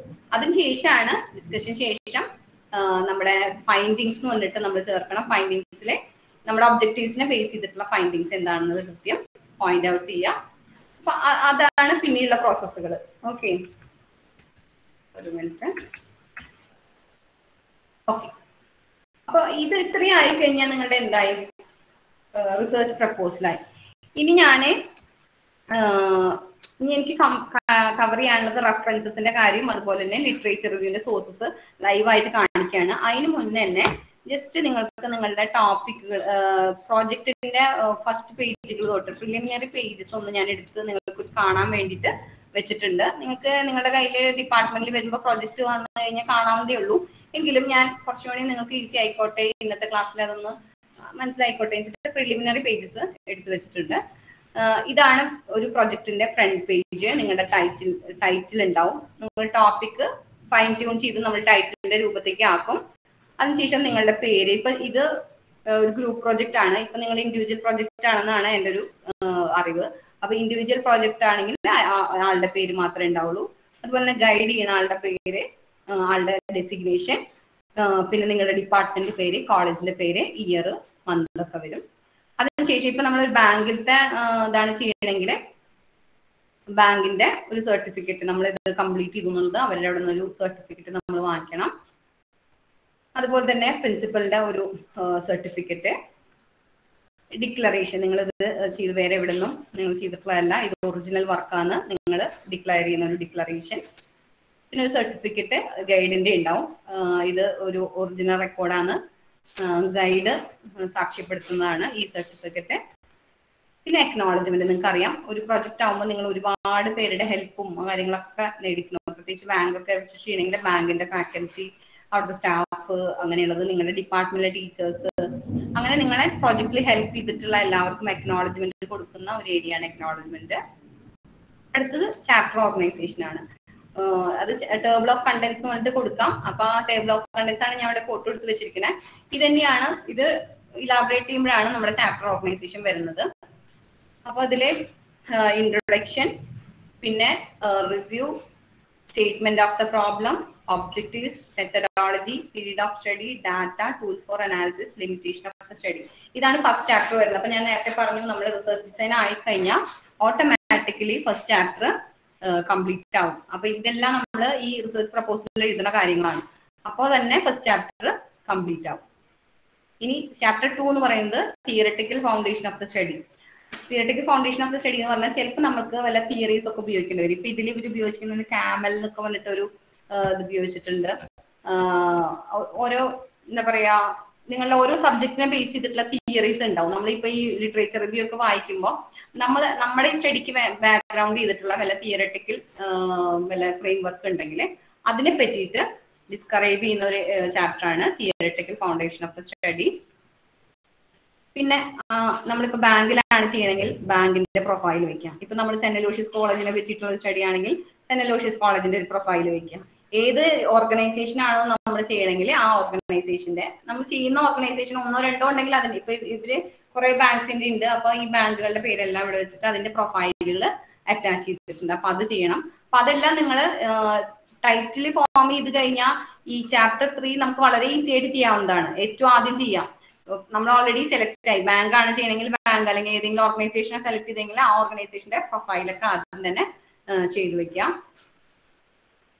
ഇതാ ഞാൻ പറഞ്ഞ ഈ ഒരു സ്റ്റഡിക്ക് വേണ്ടിയിട്ടുള്ളതാണ് KML റേറ്റിംഗ് ഫ്രെയിം വർക്ക്. ആ ഫ്രെയിം വർക്ക് ചിലപ്പോൾ നിങ്ങൾക്ക് ആവശ്യം ഉണ്ടാവില്ല. അപ്പൊ അങ്ങനെയാണെങ്കിൽ വേണ്ട, അങ്ങനെ വല്ല ഫ്രെയിം വർക്കും ഉണ്ടെങ്കിൽ അങ്ങനെ ഒരു ചാപ്റ്റർ നിങ്ങൾ ആഡ് ചെയ്യണം.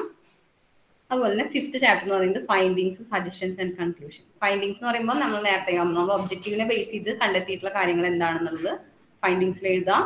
സജഷൻ എന്ന് പറയുന്നത് നിങ്ങൾക്ക് നിങ്ങളുടെ സ്റ്റഡി കഴിയുമ്പോൾ കുറേ ഇനിയും ഇതിൽ ചെയ്യാവുന്ന ഏരിയകൾ നിങ്ങൾക്ക് കണ്ടെത്താം. ആ ഏരിയകൾ സജഷൻ രൂപത്തിലെ ബുള്ളറ്റ് പോയിന്റ്സ് പോലെ അല്ലെങ്കിൽ 1 to 3 പറഞ്ഞു കൊടുക്കാം. അത് കഴിഞ്ഞ് നമുക്ക് കൺക്ലൂഡ് ചെയ്യാം. നമ്മുടെ ഈ റിസർച്ചിനെ കൺക്ലൂഡ് ചെയ്യുമ്പോൾ കൃത്യമായിട്ട് നമ്മൾ ഈ ഒരു ടോപ്പിക്കിൽ നമുക്ക് എന്തൊക്കെയാണ് നമ്മൾ ഇതുവരെ നമ്മൾ മനസ്സിലാക്കിയതും ഇനി എന്തൊക്കെ ചെയ്യാം എന്നുള്ളതും കൂടി പറഞ്ഞ് കൺക്ലൂഡ് ചെയ്യാം. Last one bibliography. ബിബ്ലിയോഗ്രഫി എന്ന് പറഞ്ഞു കഴിഞ്ഞാൽ അത് ഞാൻ അടുത്ത സ്ലൈഡിൽ കാണിക്കാം. അപ്പോൾ പിന്നെ അതോടുകൂടി പറയാം കേട്ടോ, ഒരു മിനിറ്റ്. ഓക്കെ, 2 ടേംസ് നിങ്ങൾ ഈ പ്രൊജക്റ്റ് ആവുമ്പോൾ കേൾക്കും. റെഫറൻസെസ്ന്നും ബിബ്ലിയോഗ്രഫീസ്ന്നും കേൾക്കും. ബിബ്ലിയോഗ്രഫീസ് ഇല്ല, ബിബ്ലിയോഗ്രഫി എന്ന് പറയുള്ളൂ കേട്ടോ. ഓക്കെ, ഒരു മിസ്റ്റേക്ക് ആണ്. ഓക്കെ, റെഫറൻസസ് ഉണ്ട്, ബിബ്ലിയോഗ്രഫി എന്നും കേൾക്കും. ഇതിന്റെ ഒരു ഡിഫറൻസ് ആദ്യം തന്നെ മനസ്സിലാക്കിയിട്ട് മുന്നോട്ട് പോവാം. റെഫറൻസസ് എന്ന് പറഞ്ഞു കഴിഞ്ഞാൽ ഇത്രയേ ഉള്ളൂ. നമ്മളിപ്പോ ഒരു ആർട്ടിക്കിളിൽ കണ്ട കാര്യം നമ്മളുടെ പ്രൊജക്ടിന്റെ ഉള്ളിൽ എവിടെയെങ്കിലും പറയുന്നുണ്ടെങ്കിൽ നമ്മൾ മിക്കവാറും പറയും. എന്താ വെച്ചാൽ നമ്മൾ വേറൊരു പ്രൊജക്ട് നമ്മുടെ ഇതിനെ പറ്റിയിട്ടുണ്ടെങ്കിൽ നമ്മൾ എവിടെയെങ്കിലും ആ പ്രൊജക്ടിനെ പറ്റിയിട്ടുണ്ടെങ്കിൽ ആ ആർട്ടിക്കിളിനെ പറ്റിയിട്ടോ സൈറ്റ് ചെയ്യണം അല്ലെങ്കിൽ കൊടുക്കേണ്ട ആവശ്യമുണ്ട്. നമ്മുടെ ഈ പ്രൊജക്ടിന്റെ ഉള്ളിൽ എഴുതേണ്ട ആവശ്യമുണ്ട്. ആ എഴുതുന്ന സമയത്ത് നമ്മൾ കൃത്യമായിട്ട് അതാര് പറഞ്ഞതാണ്, ഏത് ജേണലിലാണ്, ഏത് ആർട്ടിക്കിളിലാണ് എന്നുള്ളത് കൃത്യമായിട്ട് പറയണം. അതെങ്ങനെയാണെന്നുള്ളത് ഞാൻ കാണിച്ചു തരാം. ഞാനത് ലൈവായിട്ട് എടുക്കുമ്പോൾ കാണിച്ചു തരാം. അപ്പൊ അത് നമ്മളുടെ പ്രൊജക്ടിന്റെ ഉള്ളിലെ നമ്മൾ കാണിക്കണം. ആ ഉള്ളിൽ കാണിക്കുമ്പോൾ എപ്പോഴും നമ്മൾ വളരെ കുറച്ച് ഇൻഫോർമേഷൻ അവിടെ എഴുതുള്ളൂ. അത് പല ഫോർമാറ്റ് ഉണ്ട്. അതിലിപ്പോ ഓദർ APA ഫോർമാറ്റ് ആണെങ്കിൽ ഓദറിന്റെ പേരും, ഓദർ ഡേറ്റ് ഫോർമാറ്റ് എന്ന് പറയാം, ഓദറിന്റെ പേരും ഇയറിന്റെ പേരുമാണ് അവിടെ എഴുതുക. അപ്പോ ഇപ്പോ ശില്പ ജോഷി 2021 മിസ് ഒരു ആർട്ടിക്കിൾ എഴുതിയിട്ടുണ്ടെന്ന് വിചാരിക്കാം. നിങ്ങളുടെ പ്രോജക്റ്റിൽ മിസ്സിന്റെ ആർട്ടിക്കിളിലെ ഒരു ഇൻഫോർമേഷൻ നിങ്ങൾക്ക് ചേർക്കണം. അപ്പൊ നമ്മൾ എഴുതുക എന്താണ്, ഒരിക്കലും ശില്പ ജോഷി എന്ന് പറയുമ്പോൾ ശില്പ എന്നുള്ള പേരല്ല വരിക. എപ്പോഴും സെക്കൻഡ് നെയിമാണ്, ഈ സർനെയിം ആണ് എപ്പോഴും. ഈ സൈറ്റേഷൻ സ്റ്റൈലിലൊക്കെ സർനെയിം എന്ന് പറയും. അതായത് സെക്കൻഡ് നെയിമാണ് എപ്പോഴും നമ്മൾ ഇൻക്ലൂഡ് ചെയ്യുക. അപ്പൊ ജോഷി ബ്രാക്കറ്റിലെ 2021 സ്റ്റേറ്റഡ് ദാറ്റ് എന്ന് പറഞ്ഞിട്ട് നമുക്ക് എന്തെഴുതാൻ പറ്റും, നമ്മുടെ പ്രോജക്റ്റിൽ എഴുതാൻ പറ്റും. അപ്പൊ അങ്ങനെ കൊടുക്കുന്നതിനെയാണ് ഇൻടെക്സ്റ്റ് സൈറ്റേഷൻ എന്ന് പറയാം. അതായത് നമ്മളെ പ്രോജക്റ്റിന്റെ ഉള്ളിലെ ഉൾഭാഗത്ത് നമ്മുടെ ബോഡി ഓഫ് ദ ടെക്സ്റ്റിലെ Joshi 2021 stated that online buy behaviour of കോളേജിലെ കുട്ടികൾ പറഞ്ഞിട്ടുള്ള ആ കാര്യങ്ങൾ നമ്മൾ ആ ടീച്ചർ എന്താണ് അല്ലെങ്കിൽ ആ ഓദർ എന്താണ് പറഞ്ഞതിനുള്ള കാര്യങ്ങളൊക്കെ നമ്മൾ അതിൽ എഴുതുന്നു. അപ്പൊ അങ്ങനെ എഴുതിയത് വളരെ ശില്പ ജോഷി 2021 എന്ന് മാത്രമേ ഉള്ളൂ. ഈ പിന്നീട് നിങ്ങളുടെ ഈ പ്രൊജക്ട് എടുത്ത് നോക്കുന്ന ഒരാൾക്ക് ഈ ഒരു ആർട്ടിക്കിൾ കാണണം.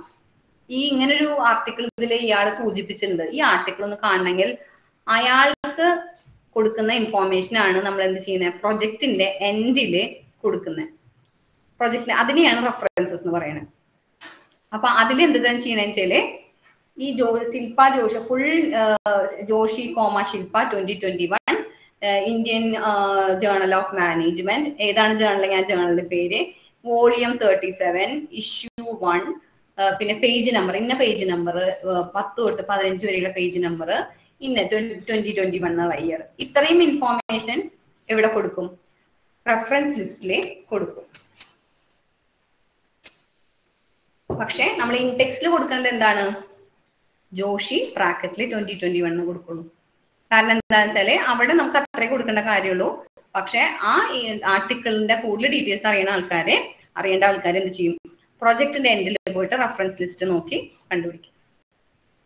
അപ്പോൾ ഈ പ്രൊജക്റ്റും അല്ലെങ്കിൽ തീസിസ് ഒക്കെ വരുമ്പോൾ ബിബ്ലിയോഗ്രഫി എന്ന് പറഞ്ഞ ടേം നമ്മൾ കേൾക്കും. അപ്പൊ ഈ റെഫറൻസും ബിബ്ലിയോഗ്രഫിയും പലവരും, അതായത് സ്റ്റുഡൻഷിപ്പും സ്റ്റുഡൻസ് മാത്രമല്ല ബാക്കി എല്ലാവരും ഇന്റർചേഞ്ചബിളി ഉപയോഗിക്കുന്ന വാക്കുകളാണ് റെഫറൻസും ബിബ്ലിയോഗ്രഫിയും. പക്ഷെ ഇത് തമ്മിൽ വ്യത്യാസമുണ്ട്.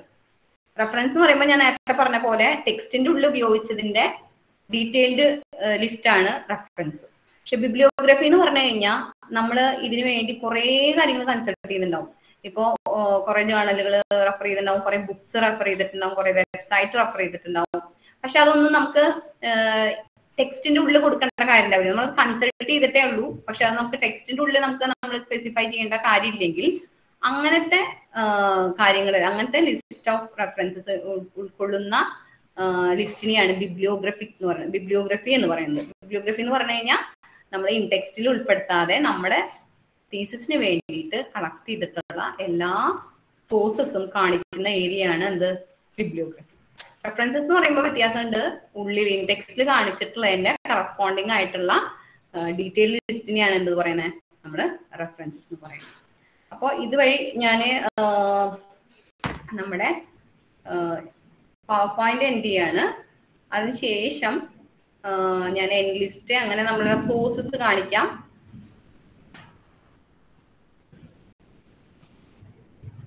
ശില്പ മിസ്?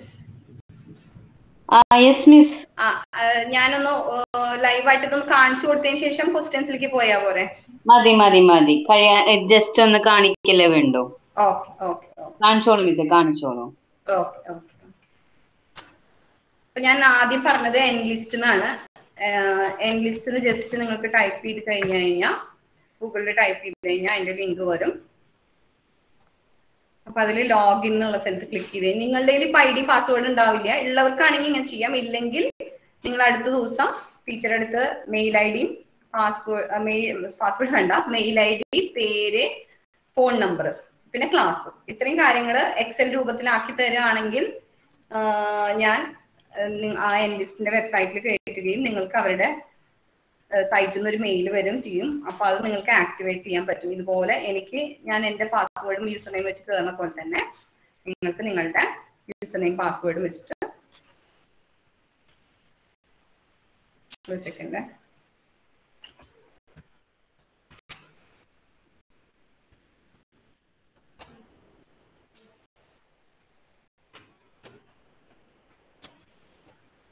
ഓക്കെ. ഞാൻ കയറി എന്റെ ലോഗിൻ ID പാസ്വേഡ് വെച്ചിട്ട് കയറിയ ഇപ്പൊ നിങ്ങൾ കാണുന്നതാണ്, ഈ ലെഫ്റ്റ് സൈഡിൽ കാണുന്നതാണ് ഈ ജേർണൽസ്, ഈ റൈറ്റ് സൈഡിൽ ഈ ബുക്സ് കാണാം. അപ്പൊ ഈ ഓരോ പബ്ലിഷറിന്റെ പേരാണ് അവർ കൊടുത്തിരിക്കുന്നത്. ഇപ്പൊ American institute of physics 1890s. ഇപ്പൊ ഫിസിക്സ് ഒക്കെ ആകുമ്പോൾ കൊമേഴ്സുകാരാണെങ്കിൽ ഫിസിക്സിലേക്ക് പോകേണ്ട കാര്യമില്ല. പക്ഷെ ആനുവൽ റിവ്യൂസ് 33 ടൈപ്പ്, ഇതിൽ എല്ലാവിധം സബ്ജക്ട്സ് ഉണ്ടാവും ആനുവൽ റിവ്യൂസിൽ. അതുപോലെ തന്നെ ഇക്കണോമിക് ആൻഡ് പൊളിറ്റിക്കൽ വീക്ക്ലി, ഇതിലും ഇക്കണോമിക്സ് ആയിട്ട് നിങ്ങൾ കുറച്ച് റിലേറ്റ് ആയതുകൊണ്ട് ഇതിൽ നിങ്ങൾക്ക് കൊമേഴ്സുകാർക്ക് പറ്റുന്ന ടോപ്പിക്കുകൾ ഉണ്ടാവും. ഇന്ത്യൻ ജേർണൽസിൽ 180ഓളം ജേർണൽസ് ഉണ്ട്, അത് നിങ്ങൾക്ക് പോവാം. ഇൻസ്റ്റിറ്റ്യൂട്ട് ഓഫ് ഫിസിക്സ് അഗെയിൻ ഫിസിക്സുകാർക്ക് മാത്രമാണ്. JSTOR കോമൺ ആയിട്ട് എല്ലാ സബ്ജക്ട്സും ഉള്ളതാണ്. JSTOR ഓക്സ്ഫോർഡ് യൂണിവേഴ്സിറ്റി പ്രസും ഇതുപോലെ കോമൺ ആയിട്ടുണ്ട്. റോയൽ സൊസൈറ്റി ഓഫ് കെമിസ്ട്രിക്കാർക്ക് മാത്രമാണ്. HW വിൽസൺ ജനറലി എല്ലാവർക്കും ഉണ്ട്. Cambridge university press. അപ്പൊ ഇത്രയും പബ്ലിഷേഴ്സിന്റെ ലിസ്റ്റ് ഉണ്ട്. ഞാൻ ഇതിൽ JSTOR മാത്രം ഒന്ന് കാണിക്കാം. JSTOR എന്ന് പറയുന്നതാണ് കുറച്ച് കോമൺ ആയിട്ട് നമുക്ക് എന്താ പറയാ യൂസ് ചെയ്യാവുന്ന ഒരു ജേർണലിന്റെ ഡാറ്റാബേസ് ആണ്. അപ്പൊ ഇതിൽ ഞാൻ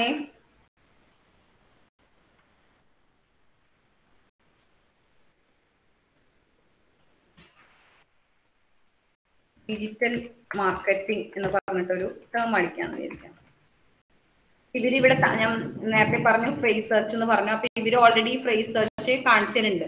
നമ്മൾ ഏതൊരു ഫീൽഡിലാണ് ഈ ഫ്രേസ് സെർച്ച് നടത്തേണ്ട, ഓതർ ആണോ, ടൈറ്റിൽ ആണോ, പബ്ലിക്കേഷൻ നെയിം ആണോ, ഇമേജസ് ആണോ എന്നൊക്കെ ചോദിച്ചിട്ടാണ് ഇവര് ചോദിക്കണേ. അപ്പൊ ഞാനിപ്പോ ടൈറ്റിൽ അതുപോലെ തന്നെ ഡിജിറ്റൽ മാർക്കറ്റിംഗ് എന്നുള്ള ഇതാണ് ചോദിച്ചിരിക്കണേ, ടേം ആണ് ചോദിച്ചിരിക്കണേ. അത് ഫ്രേസ് സെർച്ച് പോലെ ചെയ്തു. കണ്ടോ, 9 റിസൾട്ട്സ് ആണ് വന്നത്. 9 റിസൾട്ട്സ് ആണ് വന്നത്. ഇപ്പൊ ഞാൻ ജസ്റ്റ് വെറുതെ ഡിജിറ്റൽ മാർക്കറ്റിംഗ് അടിച്ചാൽ എന്തെങ്കിലും വ്യത്യാസം ഉണ്ടോ നമുക്കൊന്ന് നോക്കാം.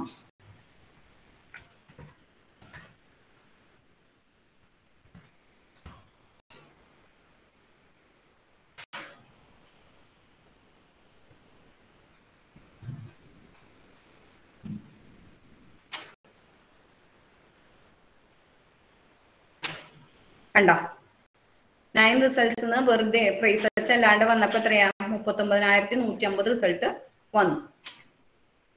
പിന്നെ ഈ JSTORന്റെ വേറൊരു പ്രത്യേകത എന്ന് വെച്ചാല് ഇവിടെ സൈഡില് അക്കാദമിക് കണ്ടന്റ് വെച്ച് നമുക്ക് ഫിൽട്ടർ ചെയ്യാം. കുറെ ഈ സെർച്ചിനെ റീഫൈൻ ചെയ്തെടുക്കാനുള്ള ഓപ്ഷൻസ് JSTOR തന്നെ തന്നിട്ടുണ്ട്.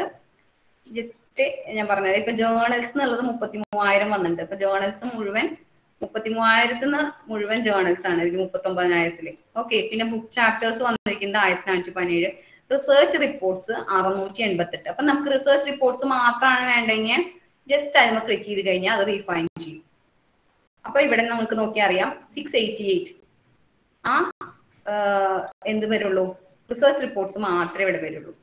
ഇനി അതിൽ തന്നെ primary source contents, serials, documents, images, books. Books 59, serials ആണെങ്കിൽ 3077 അങ്ങനെ ഉണ്ട്. അപ്പൊ അത് വേണമെങ്കിൽ അത് ചെയ്യാം, സീരിയൽസ് മാത്രം ആക്കാം. അപ്പൊ 3765 ഇവിടെ സീരിയൽസ് 3077 ഉണ്ട്. ബാക്കി ഇത് 688 കൂടിയിട്ടുള്ള റിസൾട്ട് ആണ് വന്നത്. അങ്ങനെ ഓരോന്ന് ഡേറ്റ് വൈസ് നമ്മൾ നേരത്തെ പറഞ്ഞു നമുക്ക് റിവ്യൂവിന് എത്ര വർഷം വരുന്നത് വേണം, ബാക്കിലേക്ക് 5 വർഷത്തെ. അപ്പൊ 2017 മുതൽ 2021 വരെ അപ്ലൈ പറയാം. അപ്പൊ 436 റിസൾട്ടായി. ഇനി ഇതിലിപ്പോ ആദ്യം വന്നിരിക്കുന്നത് 2017 റിസൾട്ടാണ്. നമുക്ക് എന്ത് ചെയ്യണം, ന്യൂവെസ്റ്റ്, പുതിയതാണ് ആദ്യം വേണ്ടെങ്കിൽ ന്യൂവെസ്റ്റ് ക്ലിക്ക് ചെയ്ത് കഴിഞ്ഞാൽ 2021 ആർട്ടിക്കിൾ ആദ്യം വരും.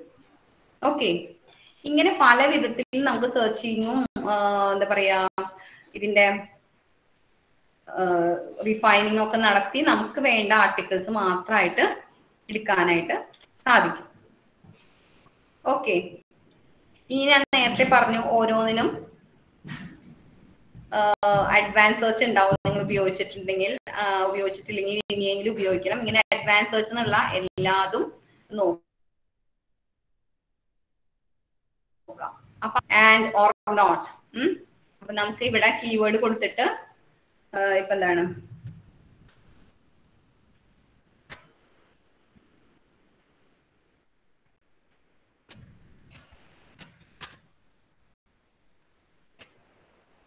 ഓൺലൈൻ ബൈയിങ്, ഓൾ ഫീൽഡ്സിൽ വേണോ, ടൈറ്റിൽ വേണോ, ആബ്സ്ട്രാക്റ്റിൽ വേണോ എന്നൊക്കെ ചോദിച്ചാൽ നമ്മൾ ഓൾ ഫീൽഡ്സ് കൊടുക്കാം. And students. ഇനി നമുക്ക് ആഡ് ചെയ്യാം, സെർച്ച് ബോക്സ് വേണമെങ്കിൽ ആഡ് ചെയ്യാം. ഇഷ്ടംപോലെ സെർച്ച് ബോക്സ്. ഇത് നോട്ട് ചിൽഡ്രൻ, നമുക്ക് ചിൽഡ്രന്റെ വേണ്ട, കോളേജ് സ്റ്റുഡൻസ് മതി. ഇവിടെ not college students, not children.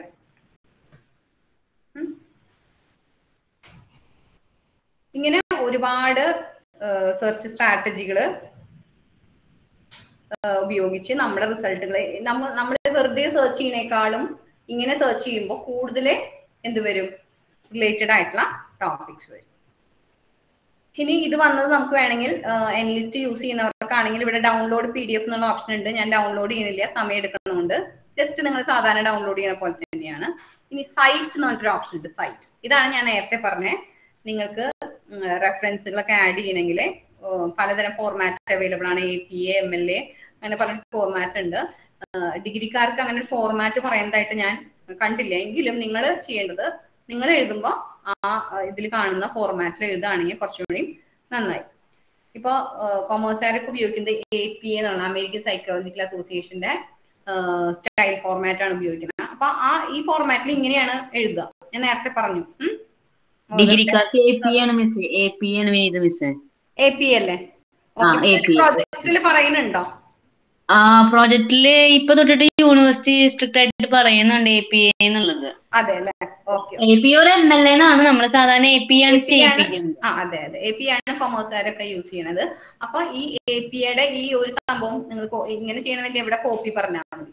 Copy to clip board എന്ന് പറഞ്ഞിട്ട് നിങ്ങൾ എവിടെയെങ്കിലും പേസ്റ്റ് ചെയ്ത് കഴിഞ്ഞാൽ നിങ്ങൾക്ക് ഈ ഫോർമാറ്റിൽ തന്നെ എന്ത് കിട്ടും? ഇതിന്റെ സൈറ്റേഷൻ കിട്ടും. ഈ ഒരു പ്രത്യേക ആർട്ടിക്കിളിന്റെ സൈറ്റേഷൻ റെഫറൻസ് കിട്ടും. സൈറ്റേഷൻ എന്ന് പറയുന്നത് നമ്മൾ ഉള്ളിൽ കൊടുക്കുന്നതാണ്. ഇതാണ് അതിന്റെ റെഫറൻസ് എന്ന് പറയുന്നത്. ഓക്കെ, അപ്പൊ ഇതുപോലെ നമുക്ക് കോപ്പി ചെയ്യാൻ പറ്റും. ഇതെന്ന് പറയുന്നത് ഇതിന്റെ തന്നെ MLA മോഡേൺ ലാംഗ്വേജ് അസോസിയേഷന്റെയും ഷിക്കാഗോ മാനുവലിന്റെ ഒക്കെ ഇത് മൂന്നാണ് അങ്ങനെ കോമൺ ആയിട്ട് ആൾക്കാർ ഉപയോഗിക്കുന്നതുകൊണ്ടാണ് അവർ അങ്ങനെ കോമൺ ആയിട്ട് മൂന്നും കൊടുത്തത്. അപ്പൊ അത് അങ്ങനെ ഉപയോഗിക്കുന്നവരാണെങ്കിൽ അത് കോപ്പി ചെയ്യാം. APA ഉപയോഗിക്കുകയാണെങ്കിൽ ഇത് കോപ്പി ചെയ്ത് പേസ്റ്റ് ചെയ്യാം. അപ്പൊ നിങ്ങൾ ഈ ഒരു ആളുടെ പേര് ടെക്സ്റ്റിന്റെ ഉള്ളിൽ കൊടുക്കുന്നുണ്ടെങ്കിൽ അതിന്റെ കറസ്പോണ്ടിങ് ആയിട്ട് റെഫറൻസ് അറ്റ് ദ എൻഡിൽ നമ്മൾ വെക്കണം. ഓക്കെ, അപ്പൊ ഇതാണ്. ഇതിപ്പോ ഞാൻ ഒരെണ്ണം കാണിച്ചു തന്നു മാത്രം. ഇനി ഇതുപോലെ തന്നെ ഇത് ഇഷ്ടം പോലെ നമ്മുടെ ഞാൻ പറഞ്ഞില്ലേ ഈ എൻലിസ്റ്റില് നിങ്ങൾക്ക് ഒരുപാട് ഈ ജേർണൽസിന്റെ സെഷൻ ഇത് മാത്രമാണ്. ഇതിൽ ബുക്സ് ഉണ്ട്. ഇത് മൊത്തം കാണിക്കാൻ തന്നാൽ സമയം വരും. അപ്പൊ നിങ്ങൾക്ക് അങ്ങനെ ഒരു സെഷൻ ആവശ്യമുണ്ടെങ്കിൽ പറഞ്ഞാൽ മതി, നമുക്ക് പിന്നീട് ചെയ്യാം. അപ്പൊ ഇത് യൂസ്ഫുൾ ആണ്. നിങ്ങൾക്ക് എവിടെ ഇരുന്നിട്ടായാലും ചെക്ക് ചെയ്യാൻ പറ്റും. അതുകൊണ്ട് ടീച്ചറെ അടുത്ത് പറഞ്ഞതിന്റെ ക്രെഡൻഷ്യൽസ് വാങ്ങിക്കാം. ഞാൻ പറഞ്ഞതെന്ന് വെച്ചാല് നമ്മള് പലപ്പോഴും നെറ്റിൽ നിന്ന് വെറുതെ ഫ്രീ കിട്ടുന്ന ബ്ലോഗൊന്നും അവിടെ നിന്ന് ഇവിടെ നിന്നൊക്കെ ചെയ്യണതെല്ലാം കറക്റ്റ് ആവണമെന്ന് നമുക്കൊരു നിർബന്ധമില്ല. അതുകൊണ്ട് ഒതന്റിക് ആയിട്ടുള്ള സോഴ്സസ് മാത്രം ലിറ്ററേച്ചർ ആഡ് ചെയ്യാം. ഞാൻ നേരത്തെ ഒരു കാര്യം പറഞ്ഞു, അതും കൂടി ഒരു മിനിറ്റ്.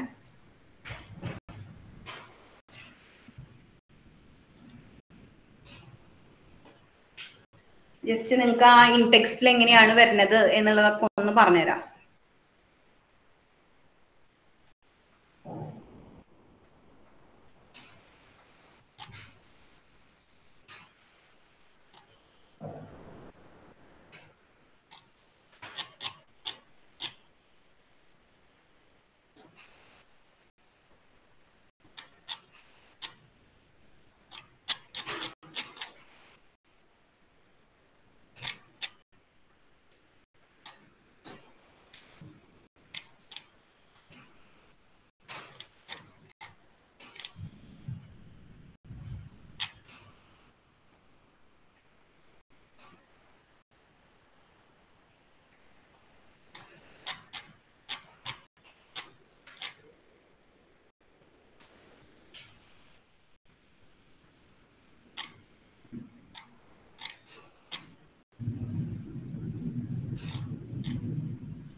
ഇതിൽ ഫുട് നോട്ട് കൊടുക്കാൻ സിസ്റ്റത്തിലാണ്. അതുകൊണ്ട് ഞാൻ ഇത് കാണിച്ചാൽ നിങ്ങൾക്ക് കൺഫ്യൂഷൻ ആവണോണ്ടാണ് വേറെ നോക്കുന്നത്. ഒരു മിനിറ്റ്, സിസ്റ്റത്തിലുള്ള ഏതെങ്കിലും ഒരെണ്ണം കാണിക്കാം.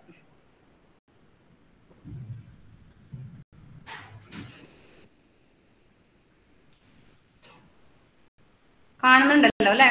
സ്ക്രീൻ കാണുന്നില്ലേ? കാണാം കാണാം.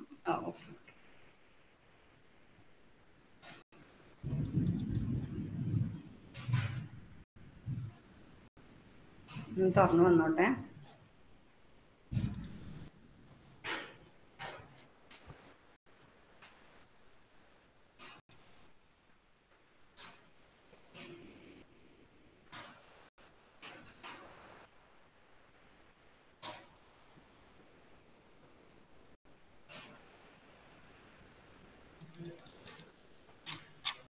ഞാൻ നേരത്തെ പറഞ്ഞു ഇതാണ് ആബ്സ്ട്രാക്ട്. അപ്പൊ മിക്കവാറും മിക്ക ജേർണലിലൊക്കെ ഉണ്ടാവും ഇതുപോലെ ആബ്സ്ട്രാക്ട് ആർട്ടിക്കിളിലൊക്കെ. അപ്പൊ അതൊന്ന് വായിച്ചു നോക്കിയാൽ നമുക്ക് നമ്മുടെ ഇത് അറിയാൻ പറ്റും. അപ്പൊ ഇതിൽ നിങ്ങൾക്ക് കാണുന്നുണ്ടോന്ന് എനിക്ക് അറിയില്ല, ഞാൻ ഒന്നുകൂടി സൂം ചെയ്യാം. കാണുന്നുണ്ടോ? അപ്പൊ വെദറോൾ ബ്രാക്കറ്റിൽ 2011 എന്നാണ് ഇട്ടിരിക്കുന്നത്. അപ്പൊ ഇത് ഇതിനാണ് ഇൻടെക്സ്റ്റ് സൈറ്റേഷൻ എന്ന് പറയുന്നത്. നമ്മൾ ഈ ഒരു ആർട്ടിക്കിൾ എഴുതിയ ആള് ഈ ആളിനെ എക്നോളജ് ചെയ്തിരിക്കുകയാണ്. അതായത് ഇങ്ങനൊരു ഓർഡർ 2011 ഇങ്ങനെ കുറച്ച് കാര്യങ്ങളൊക്കെ പറഞ്ഞിട്ടുണ്ടെന്ന് പറഞ്ഞിട്ടാണ് അവിടെ ചെയ്യുന്നത്. ഇനി ഇതിന്റെ കറസ്പോണ്ടിങ് ആയിട്ടുള്ള എൻട്രി നമുക്ക് എന്തിൽ കാണാം? എൻഡില് റെഫറൻസിൽ കാണാം. ഇതിപ്പോ APA വെച്ച് ചെയ്തിട്ടുള്ളതാണ്. അതിന്റെ APA വെച്ചെന്ന് പറഞ്ഞു കഴിഞ്ഞാൽ ആൽഫബറ്റിക് ആയിട്ടാണ് ഇത് എന്ത് ചെയ്തിരിക്കുന്നത്.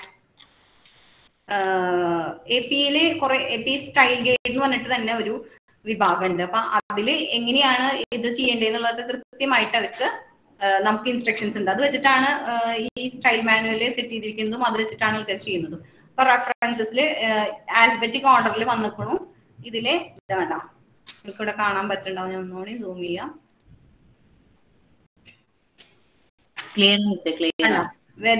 വെദറോൾ JO 2011 2 പ്രാവശ്യം 2016 ആളെ എഴുതിയിട്ടുണ്ട് ഇതില്.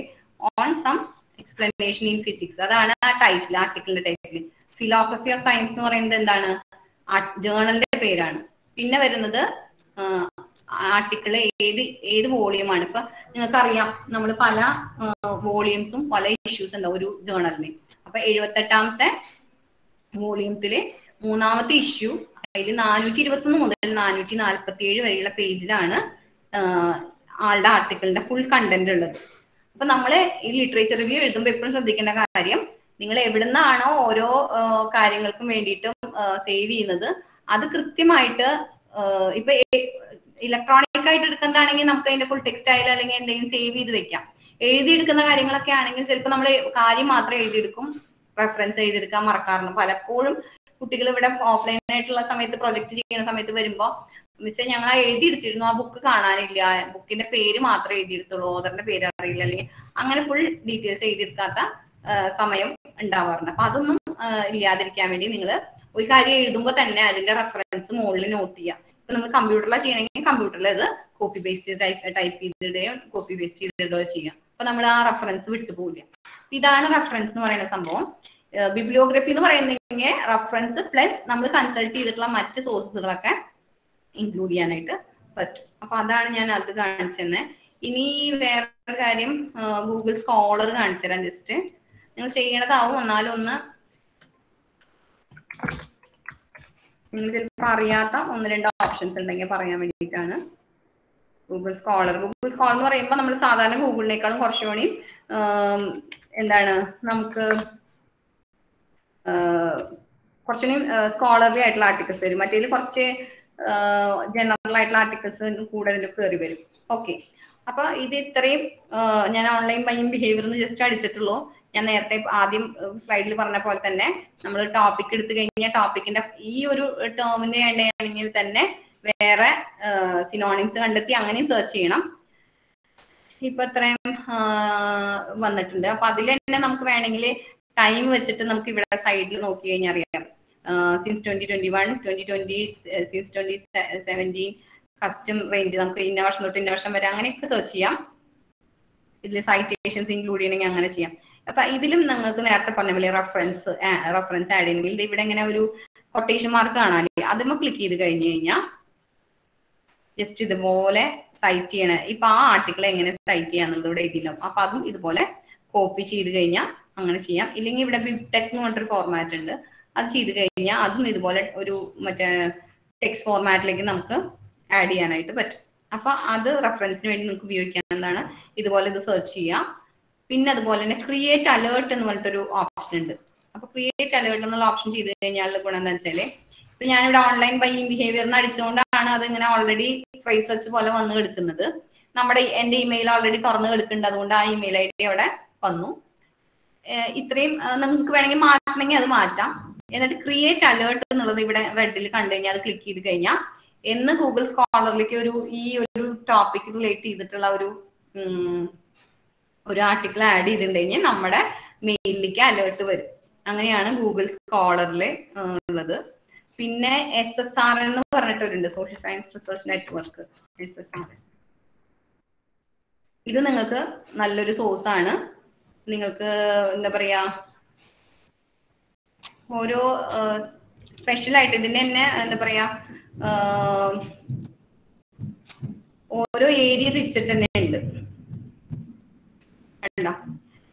ഓരോ ഏരിയ, ഇപ്പൊ business history and non profit organisation, ഓരോ ഏരിയ തിരിച്ച് നെറ്റ്വർക്ക്സ് ഉണ്ട് അതിൽ. കണ്ട, എന്റർപ്രണർഷിപ്പ് റിസർച്ച് ആൻഡ് പോളിസി, അങ്ങനെ ഒരു വിഭാഗം തന്നെ ഉണ്ട്.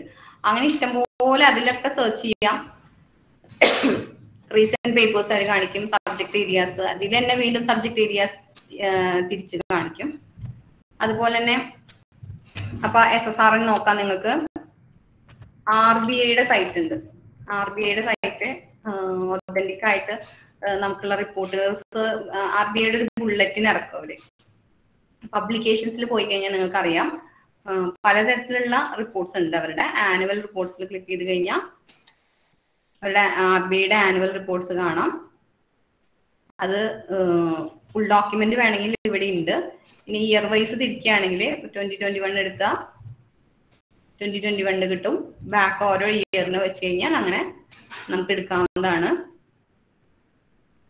അതുപോലെ തന്നെ ഹാഫ് ഇയർലി എടുത്തു കഴിഞ്ഞാൽ ഹാഫ് ഇയർലി റിപ്പോർട്ട്സ് ഉണ്ട്. Monetary policy report, report on foreign exchange research, അങ്ങനെ പറഞ്ഞിട്ട് ഒരുപാട് ഒതന്റിക് ആയിട്ടുള്ള റിപ്പോർട്ട്സ് ആണ്. നിങ്ങൾക്ക് റിലേറ്റ് ചെയ്തിട്ടുള്ള കുറെ ടേംസ് ഉണ്ട്, എന്താ പറയുക, സോഴ്സസ് അതിൽ കിട്ടും. അതുപോലെ തന്നെ ഡാറ്റാബേസ് ഓൺ ഇന്ത്യൻ ഇക്കോണമി എന്ന് പറഞ്ഞിട്ട് ഒരു ഡാറ്റാബേസ് ഉണ്ട്. അപ്പൊ അതും ഇതുപോലെ എടുത്ത് നോക്കാം. ഇതെല്ലാം മുഴുവൻ നമുക്ക് കവർ ചെയ്യാനുള്ള നേരിലുകൊണ്ട് ഞാൻ പോണില്ല. ജസ്റ്റ് നിങ്ങൾക്ക് അറിയാലോ, ജസ്റ്റ് ഒരു നിങ്ങൾക്കൊക്കെ ഒരു ചെറിയ ഒരു ഹിന്റ് കിട്ടിയാൽ മതി. നിങ്ങളെല്ലാം അതിലെ സ്കിൽഡ് ആണെന്ന് എനിക്കറിയാം. അപ്പൊ അത് നോക്കുമ്പോൾ ഇത്തിരി കുറച്ചുകൂടി നമ്മളത് പരിചയമാവും. ഒരു ദിവസം നോക്കി പിന്നെ നോക്കാണ്ടിരുന്നു കഴിഞ്ഞാൽ നമുക്ക് കിട്ടില്ല. പിന്നെ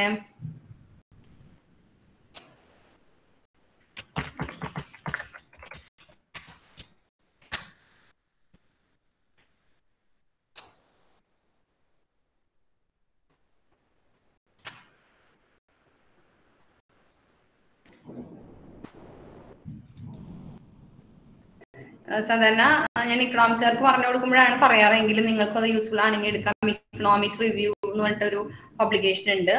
അത് നോക്കിക്കഴിഞ്ഞാൽ നിങ്ങൾക്ക് ഓരോ ഡിസ്ട്രിക്റ്റിന്റെ Kerala economic social indicators districts wise ഒക്കെ ഇതിൽ ഡാറ്റ എടുക്കുന്നുണ്ട്.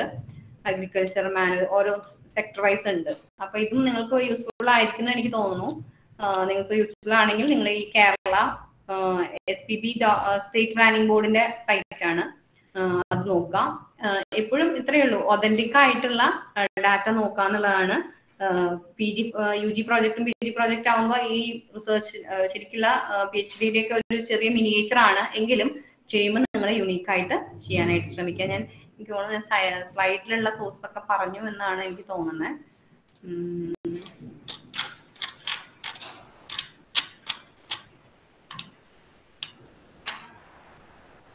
ശോധ് ഗംഗോത്രിയും കൂടി ഒന്ന് കാണിച്ചു തരാം.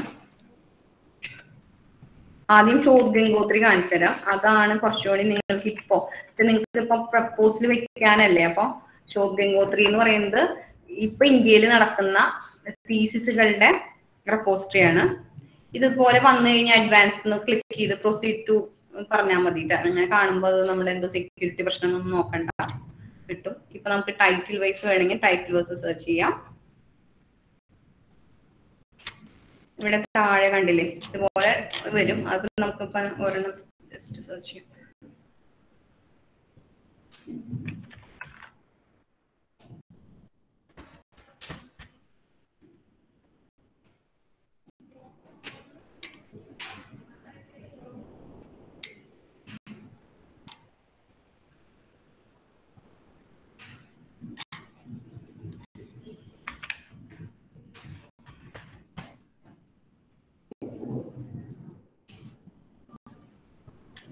Consumer analysis of readiness for digital payment with reference to Agra region. അങ്ങനെ പറഞ്ഞിട്ടുള്ള ഒരു സിനോപ്സിസ് ആണ് നമുക്ക് കിട്ടിയത്. ഇതൊരിക്കലും ഇതന്നെ ഇതേപോലെ നോക്കരുത്. ഇത് നമുക്കൊരു മോഡലായിട്ട് മാത്രം കാണാം.